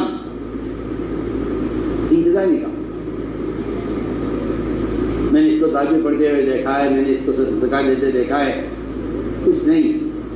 میں نے ایک مرتبہ صرف ایک رات اللہ کے راستے میں اس کو ساتھیوں کے سامان کی حفاظت میں، ساتھی کی حفاظت میں پہرا دیتے ہوئے دیکھا ہے، اس سال کو پہرا دیا ہے۔ فرمایا جو آنکھ اللہ کے راستے میں پہرا دینے میں جاگی ہے وہ جہنم کی آگ نہیں دیکھے گی۔ فرمایا پیچھے ہٹ جاؤ عمر، میں اس کی نماز پڑھاؤں گا کیونکہ اس میں ایک خوبی ہے۔ آدمی جنتی ہے اور جہنم کی آگ نہیں دیکھے گا، یہ تم اس کو، اس آدمی کو برا سمجھ رہے نماز پیچھے ہٹ جاؤ، آگے نماز پڑھائی اس کی۔ تو میں عرض کرنا چاہتا ہوں کہ ایسے موقع پر چاہیے کہ ساتھیوں کی خوبیاں تلاش کرو، خرابیاں نہیں، کیا تلاش کرو؟ خوبیاں تلاش کرو۔ یہ تو اللہ نے حکم دیا فاعف عنہم، غلطیاں ہو جائیں گی لوگوں سے غلطیاں ہو جائیں گی، آپ کو چاہیے کہ آپ غلط کرنے والے کی خوبی تلاش کریں۔ اور میں کہتا ہوں کہ غلط کرنے والے سے معلوم کیا جائے کہ یہ آپ سے یہ غلطی کیوں ہو گئی، کیا ہوگا۔ سنو دوسری میں کیا کہہ رہا، ایک آدمی گر جائے چلتے چلتے، ایک آدمی چلتے چلتے گر جائے، آپ بتائیے کہ صحیح، آپ دوڑ کر اس کا ہاتھ پکڑیں گے، اٹھائیں گے، اس کو سہارا دیں گے اس کو، پھر آپ اس سے پوچھیں گے کہ کیا آپ کیسے گر گئے، کیا چکر آ گیا آپ کو، یا ٹھوکر لگ گئی آپ کو، بتاؤ بھائی کیا خیال ہے آپ کا؟ یا آپ گرنے والے کو مزید دھکا دیں گے، یا آپ گرنے والے کو 2 تھپڑ اور مزید ماریں گے؟ بتائیے کہ آپ کیا کریں گے؟ گرنے والے کے ساتھ کیا کریں گے؟ میں آپ سے ایک سوال کر رہا ہوں، آپ گرنے والے کے ساتھ کیا معاملہ کریں گے؟ سنیے میں کیا کہہ رہا ہوں، ساتھی سے رسولیاں ہوتی ہیں، ٹھوکر لگ گئی، آپ گرنے والے سے پوچھتے ہیں آپ کیسے گر گئے، کیا بات پیش آ گئی، چکر آ گئے یا پیر اٹک گیا کہیں میں، کیسے گر گیا؟ میں کہتا ہوں کہ سیرت پڑھی آپ تو آپ کو پتہ چلے گا کہ حضور اکرم صلی اللہ علیہ وسلم نے بڑی بڑی غلطیاں کرنے والے صحابہ سے پوچھا کہ یہ غلطی کیوں ہو گئی، کیا بات پیش آئی؟ آدمی کیا بول رہا، بڑی بڑی غلطیاں صحابہ سے ہوئی، بڑی بڑی غلطیاں ہوئی۔ بڑی بڑی غلطیاں صحابہ سے ہوئیں. بعض تو ایسی غلطیاں ہیں کہ عمر نے یہاں تک کہہ دیا کہ اجازت دیجیے میں اس کا قتل کر دوں. میں کہ نہیں عمر، وجہ معلوم کرو، وجہ معلوم کرو غلطی آپ سے کیوں ہوئی. میری بات پر آپ توجہ دیں.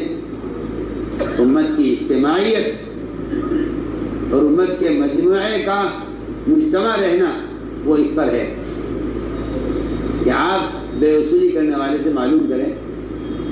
جیسے میں نے آپ کو بہت آسان مثال دی ہے، کوئی آدمی گر جائے تو آپ معلوم کریں گے آپ کیوں گر گئے، کیا بات ہے. میں اس کی مثال آپ کو پیش کرتا ہوں. بہت بڑی غلطی ہو گئی ایک صاحب سے، وہ بڑی غلطی ہو گئی. آپ نے معلوم کیا کہ غلطی کی کیا وجہ ہو. سنیے آپ، ایک صحابی تھے حاتم بن ابی بلتع.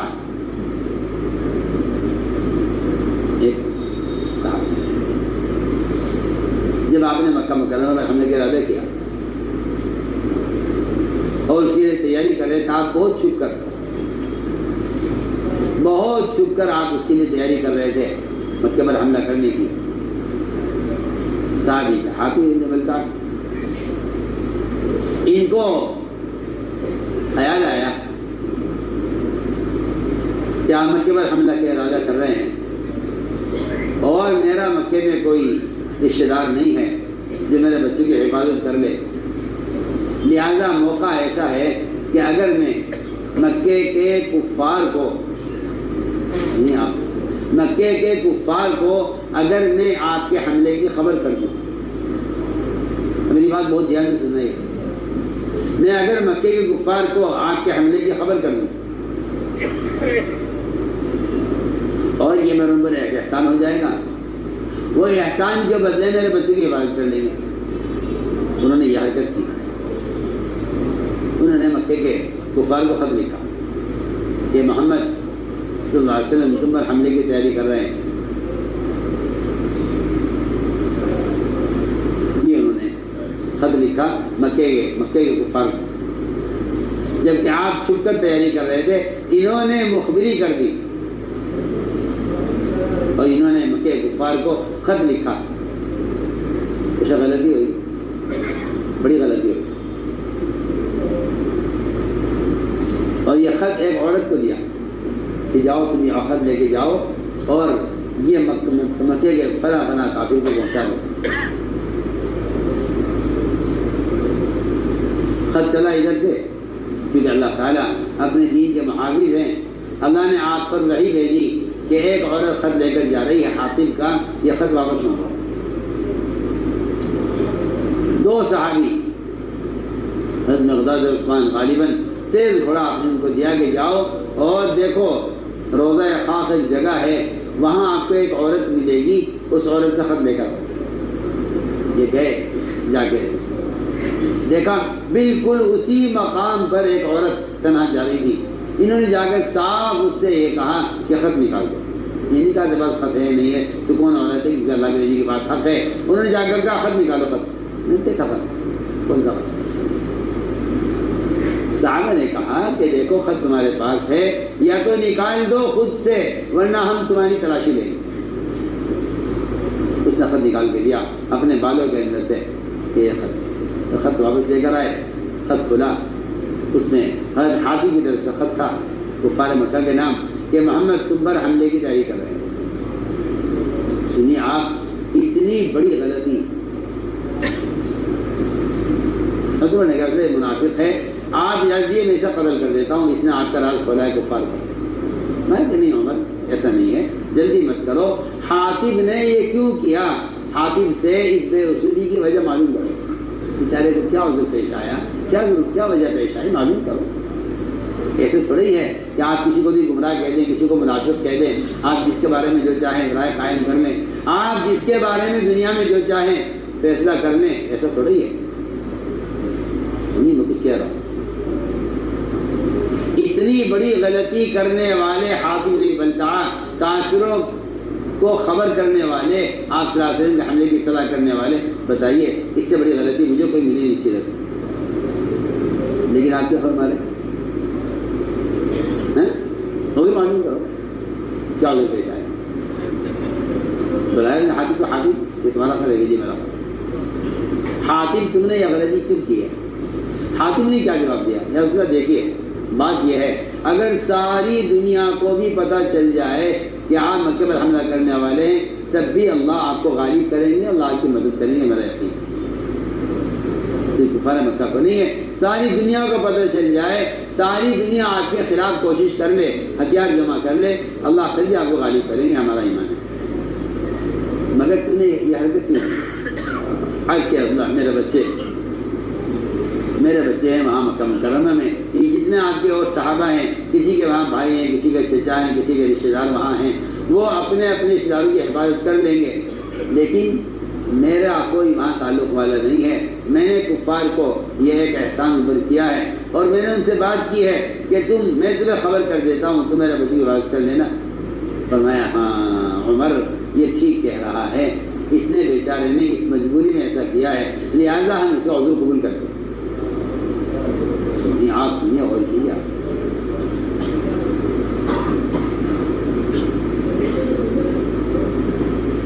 میں آپ سے سوال کرتا ہوں، جہاں غیروں کو اور قاتلوں کو اپنا بنایا جا سکتا ہے وہاں اپنوں کے ساتھ کیا معاملہ ہوتا ہوگا؟ یہ نکال دو ان کو، یہ نکال دو ان کو، انہوں نے تو ہمارے دشمن کو ہماری بات کی خبر کی ہے، آئندہ اور کیا کریں گے اور کیا کریں گے، لہٰذا ان کو نکال دینا چاہیے. کہ نہیں عمر یہ ٹھیک کہہ رہے ہیں، عمر یہ ٹھیک کہہ رہے ہیں، ان کا عذر قبول کیا جائے.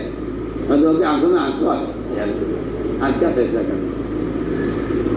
حضرت کی آنکھوں میں آنسو آ گئے کہ اندر گھس کے جو آپ کی خبر کر رہے ہیں باہر والوں کو، آپ ان کے عذر کو قبول فرما رہے ہیں. وہ کیا فرمایا آپ نے کہ عمر یہ بدری صحابی ہیں، یہ حاتم بدری صحابی ہیں، اور عمر اللہ اہل بدر کے بارے میں کہہ چکے ہیں اعملوا ما شئتم قد غفرت لکم، کہ اہل بدر کے بارے میں تو ٹھپا لگ چکا ہے مغفرت کا، یہ جو چاہیں کرے اللہ ان کو بخشنے والے ہیں. سوچیے آپ، تو میں ایک مثال آپ کو دے رہا تھا درگزر. اللہ معاف فرمائے، ہر آدمی کو سوچ کر دیکھیں کہ اس کی رائے، اس کا خیال، اس کا مزاج ان سے ملتا ہے نہیں ملتا؟ ملتا ہے تو آ جاؤ، اور نہیں ملتا تو آپ الگ ہو جاؤ. میں کہتا ہوں کسی مسلمان کو اجتماعی حلقے سے الگ سمجھنا اپنے ہاتھ کو اپنے بدن سے الگ کرنا ہے. چلے گا کوئی؟ اگر اتنی سے انگلی کاٹنے کے لیے بھی ڈاکٹر کہہ دے تو گھر میں ماتم ہوتا ہے کہ انگلی کٹ رہی ہے، کیا کریں، مجبوری ہے، شوگر کی وجہ سے کاٹنا پڑے گا. پیر کا انگوٹھا، پیر کی انگلی کٹ رہی ہے، پورے گھر میں آدمی کے اندر غم ہوتا ہے کہ باپ کی انگوٹھا کاٹا جا رہا ہے، پیر کاٹا جا رہا ہے. میں کہتا ہوں چاہے وہ کسی خطرے کے لیے کٹ رہا ہو، لیکن آدمی کو غم ہوتا ہے کہ ایک عضو کٹ رہا ہے. ساری دنیا کے مسلمان ایک جسم کے اعضاء کی طرح ہیں. اس حدیث کا مطلب ہی یہی تھا کہ تم کسی کو کاٹنے سے پہلے سوچ لینا کہ تم کسی کو کاٹ رہے ہو اگر اپنے سے تو تم اپنے بدن کا ایک حصہ کاٹ رہے ہو. اس کی تکلیف الگ ہوگی، اور اس بدن کے عضو کے کٹنے سے جو تمہاری ضرورتوں پر اس کا اثر پڑے گا، اور تمہیں جو ہمیشہ کے لیے اعضاء پیدا ہوں گے تمہارے بدن میں وہ اس کے علاوہ ہوں گے. اس نے انداز کیا. چنانچہ میں دو باتیں عرض کر چکا ہوں، ایک اصول کی تعلیم میں نرمی اختیار کرنا، ایک بے اصولی کرنے والوں سے درگزر کرنا. تیسری بات یہ ہے قرآن کے اندر کہ نبی جی آپ ان کے لیے استغفار کیا کریں، ان کے لیے آپ استغفار کیا کریں. اپنے ساتھیوں کے لیے تنہائیوں میں اللہ سے استغفار کرنا، واستغفر لہم کا حکم ہے. اس کا حکم ہے کہ یہ استغفار کیجیے. چوتھا سبب اجتماعیت کا جو بتایا ہے قرآن نے، وہ بتایا ہے وشاورہم فی الامر، کہ نہیں کہ آپ ان سے مشورہ کیجیے، ان سے رائے لیجیے. اور صاحب فرماتے تھے جن سے تم رائے نہیں لوگے ان سے کام کیسے لوگے؟ نبی کو حکم ہے آپ ان سے مشورہ لیجیے، ان سے رائے لیجیے. حالانکہ اللہ کے رسول کو مشورے کی کوئی ضرورت نہیں، حدیث میں ہے اللہ و رسولہ غنیان عن المشورہ، اللہ کے رسول مشورے سے مستغنی ہیں. رسول پر وحی آتی ہے انہیں مشورے کی ضرورت نہیں ہے، اللہ عالم الغیب ان کو مشورے کی ضرورت نہیں ہے، یہ دونوں مشورے سے مستغنی ہیں. لیکن اللہ نے مشورے کو آپ کے لیے رحمت بنایا ہے، آپ ان سے رائے لیجیے. میرے دوستو عزیزو، مشورے کی بڑی اہمیت ہے، مشورے کی بڑی اہمیت ہے، اور اس کی اہمیت کے لیے اتنا کافی ہے کہ اس کو قرآن میں نماز کے ساتھ بیان کیا گیا ہے. سنیے، زکوٰۃ ہے، جہاد ہے، روزہ ہے، حج ہے، آپ سارے فرائض کو اٹھا کے دیکھ لیجئے، صرف نماز ایک ایسا فریضہ ہے جس کے ساتھ مشورے کو جوڑا گیا ہے. بڑی آپ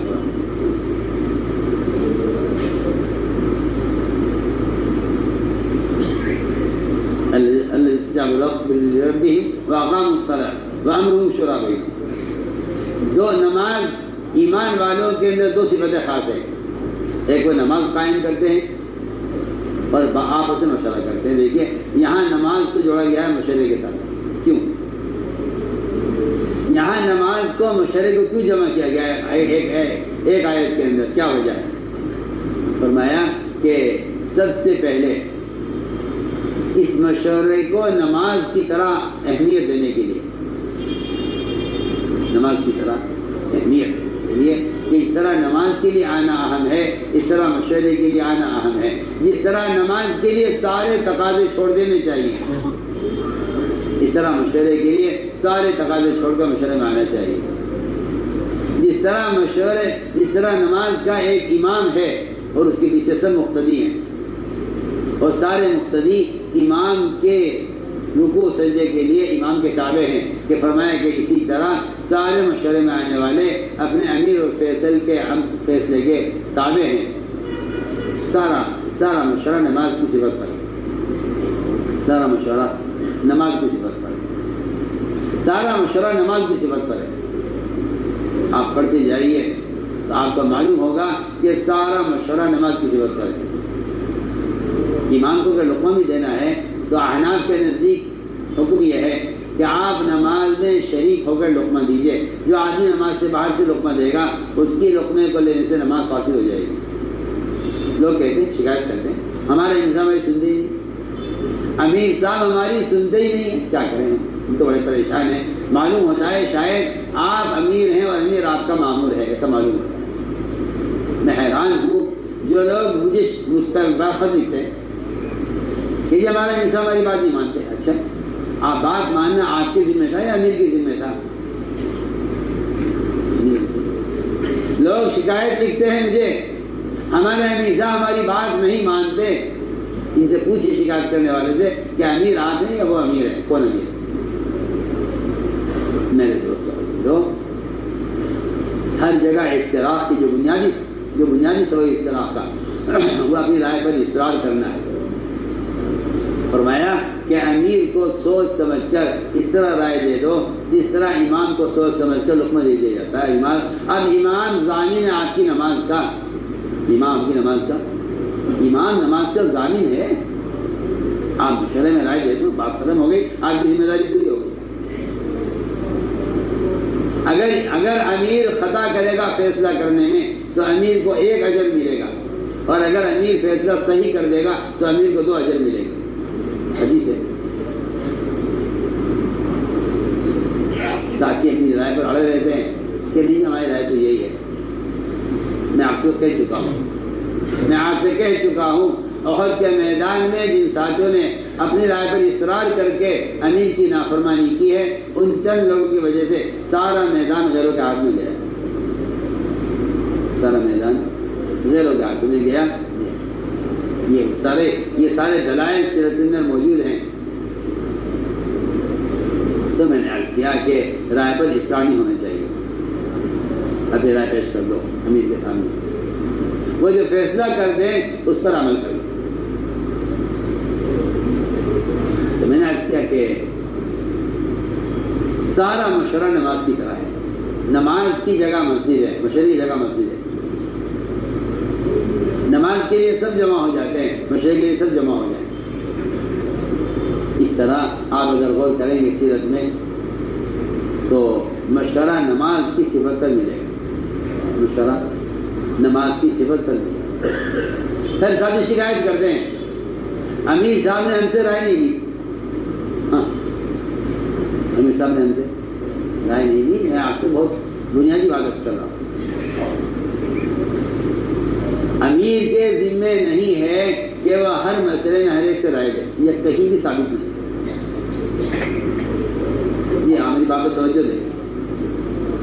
ساتھی جو شکایتیں ہیں وہ اپنی بیوقوفی اور جہالت کی وجہ سے شکایتیں ہیں اور کوئی وجہ نہیں۔ سنیے میں کیا کہہ رہا ہوں، امیر کے ذمے نہیں ہے کہ وہ ہر ایک سے ہر مسئلے میں رائے لے۔ میں آپ کو اس کی مثال پیش کرتا ہوں۔ پہلی بات آپ سے پیش کرتا ہوں، حضرت عمر کو خیال آیا کہ قرآن ایک جگہ جمع ہونا چاہیے۔ سنیے آپ دھیان سے سنیے بات، میں آپ کو مشورے کے آداب، اس کا طریقہ، یہ جو باتیں پیدا ہو گئی ہیں لوگوں میں کہ مشورہ نہیں ہوتا ہے، رائے نہیں لی جاتی ہم سے، ہماری بات نہیں سنی جاتی، یہ سب شیطانی سوچ ہے اور یہ مزاج ہوتا ہے جمہوریت کا۔ جی ہاں، میں آپ سے کہتا ہوں کہ جو ملکوں کے اندر فسادات ہیں اس کی بنیادی وجہ یہ ہے کہ مشورہ سیرت سے ہٹا ہوا ہے۔ جمہوری نظام کو لوگ مشورہ سمجھتے ہیں، جمہوری نظام کو لوگ مشورہ سمجھتے ہیں۔ یہ جمہوری نظام باطل نظام ہے، جمہوری نظام باطل نظام ہے، اور باطل نظام میں فساد کے علاوہ کوئی اصلاح، کوئی خیر نہیں۔ سنیے، کان کھول کے سنیے، یہ جمہوری نظام ہے کہ ہم سے نہیں پوچھا گیا۔ میں مثال پیش کرتا ہوں، دو دن میں خیال آیا کہ قرآن جمع ہو جانا چاہیے۔ ابو بکر صدیق امیر تھے، کیا وجہ ہے؟ پہلی بات یہ ہے کہ حفاظ کرام جنگوں میں شہید کیے جا رہے ہیں، اور اتنی کثرت سے حفاظ جنگوں میں شہید کیے جا رہے ہیں۔ ایسا نہ ہو کہ قرآن کی کوئی آیت کسی حافظ کے سینے میں چلی جائے اور وہ آیت تک کہیں نہ ملے۔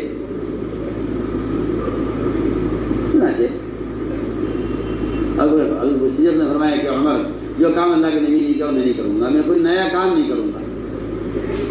اگر میں ہے تو یہ نیا کام، لیکن اس کی ضرورت ہے۔ حضرت عمر کی رائے دی، بار بار رائے دی، تو ابو بکر صدیق رضی اللہ عنہ کا سینہ منشرح ہو گیا اور بات سمجھ میں آ گئی۔ حضرت بکر نے فیصلہ کر دیا کہ ہاں ٹھیک ہے عمر، تمہاری رائے میں سمجھ گیا ہوں، تم کیا چاہتے ہو میں سمجھ گیا۔ حضرت بکر صدیق رضی اللہ تعالیٰ عنہ نے ایک آدمی کی رائے پر فیصلہ کر دیا اور ایک آدمی کو حکم دے دیا کہ تم قرآن جمع کر دو۔ زید بن ثابت، وہ آپ صلی اللہ علیہ وسلم کے وحی لکھنے والے صحابی تھے، فرمایا زید یہ کام شروع کر۔ ایک آدمی کی رائے، امیر کا فیصلہ، قرآن جمع ہو گیا۔ پورے مدینے میں کوئی ایک فرد ایسا نہیں ہے جو یہ کہہ دے ہم یہ قرآن نہیں پڑھیں گے کیونکہ ہم سے رائے نہیں لی گئی۔ آج کل تو آپ دیکھیں گے کہ لوگ کتابوں سے اور لوگ کام کے طریقہ کار سے یہ کہہ کے اختلاف کرتے ہیں کہ ہم سے نہیں رائے لی گئی۔ وہاں قرآن جمع ہوا، قرآن جمع کیا گیا، لیکن آج تک وہ لکھا ہوا قرآن چل رہا ہے، کسی کو اختلاف نہیں ہے کہ ایک آدمی کی رائے پر یہ فیصلہ ہوا ہے۔ ایک آدمی کی رائے پر سب پڑھتے ہیں قرآن، ایک آدمی کی رائے پر فیصلہ ہوا۔ مسئلہ پیش آ گیا کہ جس شخص کی بیوی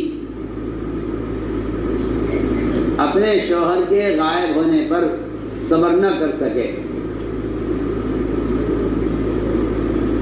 سنیے، جس شخص کی بیوی اپنے شوہر کے غائب ہونے پر صبر نہ کر سکے، اس کے شوہر کو کتنا عرصہ غائب ہونا چاہیے؟ کیا مدت ہے آخر؟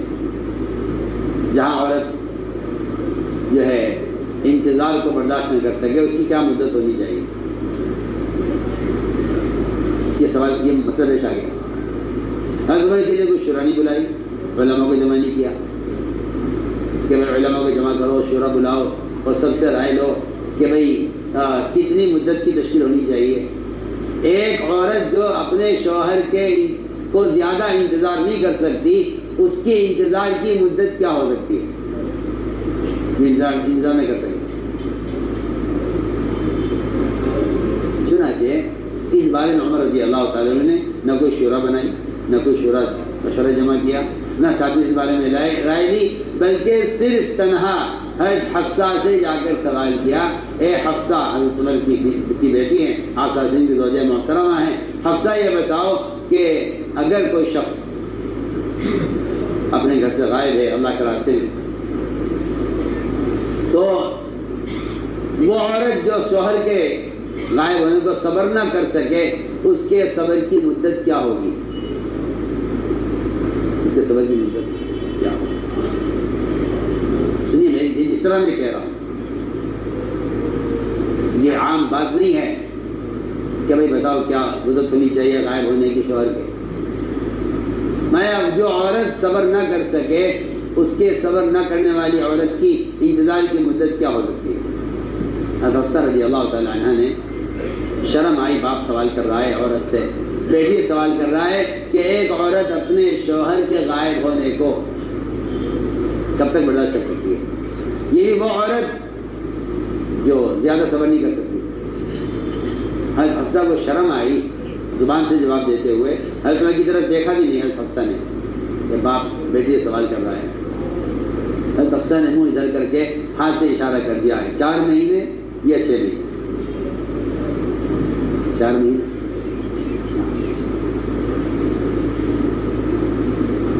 سارے مشرے موجود ہیں،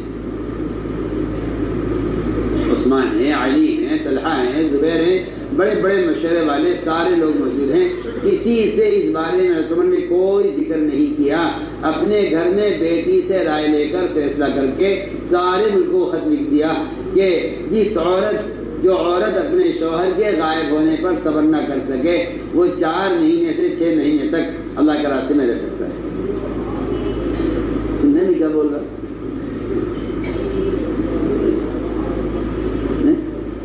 4 سے جو صبر نہ کر سکے اس کی بات ہو رہی ہے. جو صبر کر سکے اس کے شوہر کو سال کے لیے، 2 سال کے لیے، 1.5 سال کے لیے، بڑے اس سے بڑی بڑی مدتوں کے لیے صحابہ ملکوں میں رہے ہیں. جو صبر نہ کر سکے عورت کمزور عورت ہے. کمزور عورت کتنا صبر کر سکتی ہے؟ یہ تھا سوال. کیا بتایا انہوں نے؟ 4 سے 6. ایک عورت سے رائے لے کر فیصلہ کر کے، اس عورت کی رائے پر عمر کا فیصلہ ہے اور سارے ملکوں کو خط لکھ دیا کہ 4 سے 6 مہینے ایسا شخص اللہ کے راستے میں رہ سکتا ہے جس کی بیوی زیادہ انتظار نہیں کر سکتی.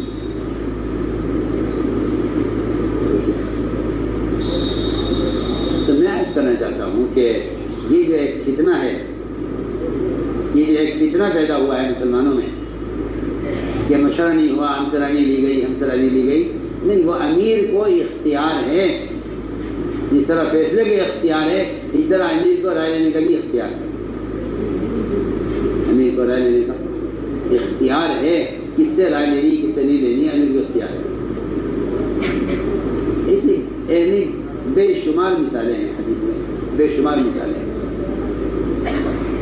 میں چند مثالیں آپ سامنے عرض کر دی ہیں، ورنہ بے شمار مثالیں ہیں حدیث میں کہ امیر نے رائے لی، جس سے چاہے رائے لی، اس کا فیصلہ کر دیا. بعض رائے عمر رضی اللہ تعالیٰ عنہ کسی ایک صحابی سے لے لیتے تھے کہ بتاؤ تمہاری کیا رائے اس بارے میں. تو میں نے عرض کیا کہ مشورے کے آداب میں سے ہے یہ کہ آج دل میں رائے آئے تو آپ اللہ سے استخارہ کر کے مشورے سے پہلے 2 رکعت نماز پڑھا کرو.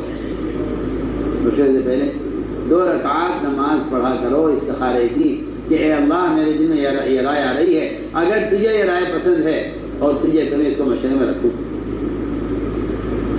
آپ سوچئے نا، ہم اپنے دنیاوی کام کے لیے استخارہ کرتے ہیں، اللہ کے کام کے لیے نہیں استخارہ کرتے۔ اللہ سے مانگو، اللہ میرے دل میں بات آ رہی ہے، اگر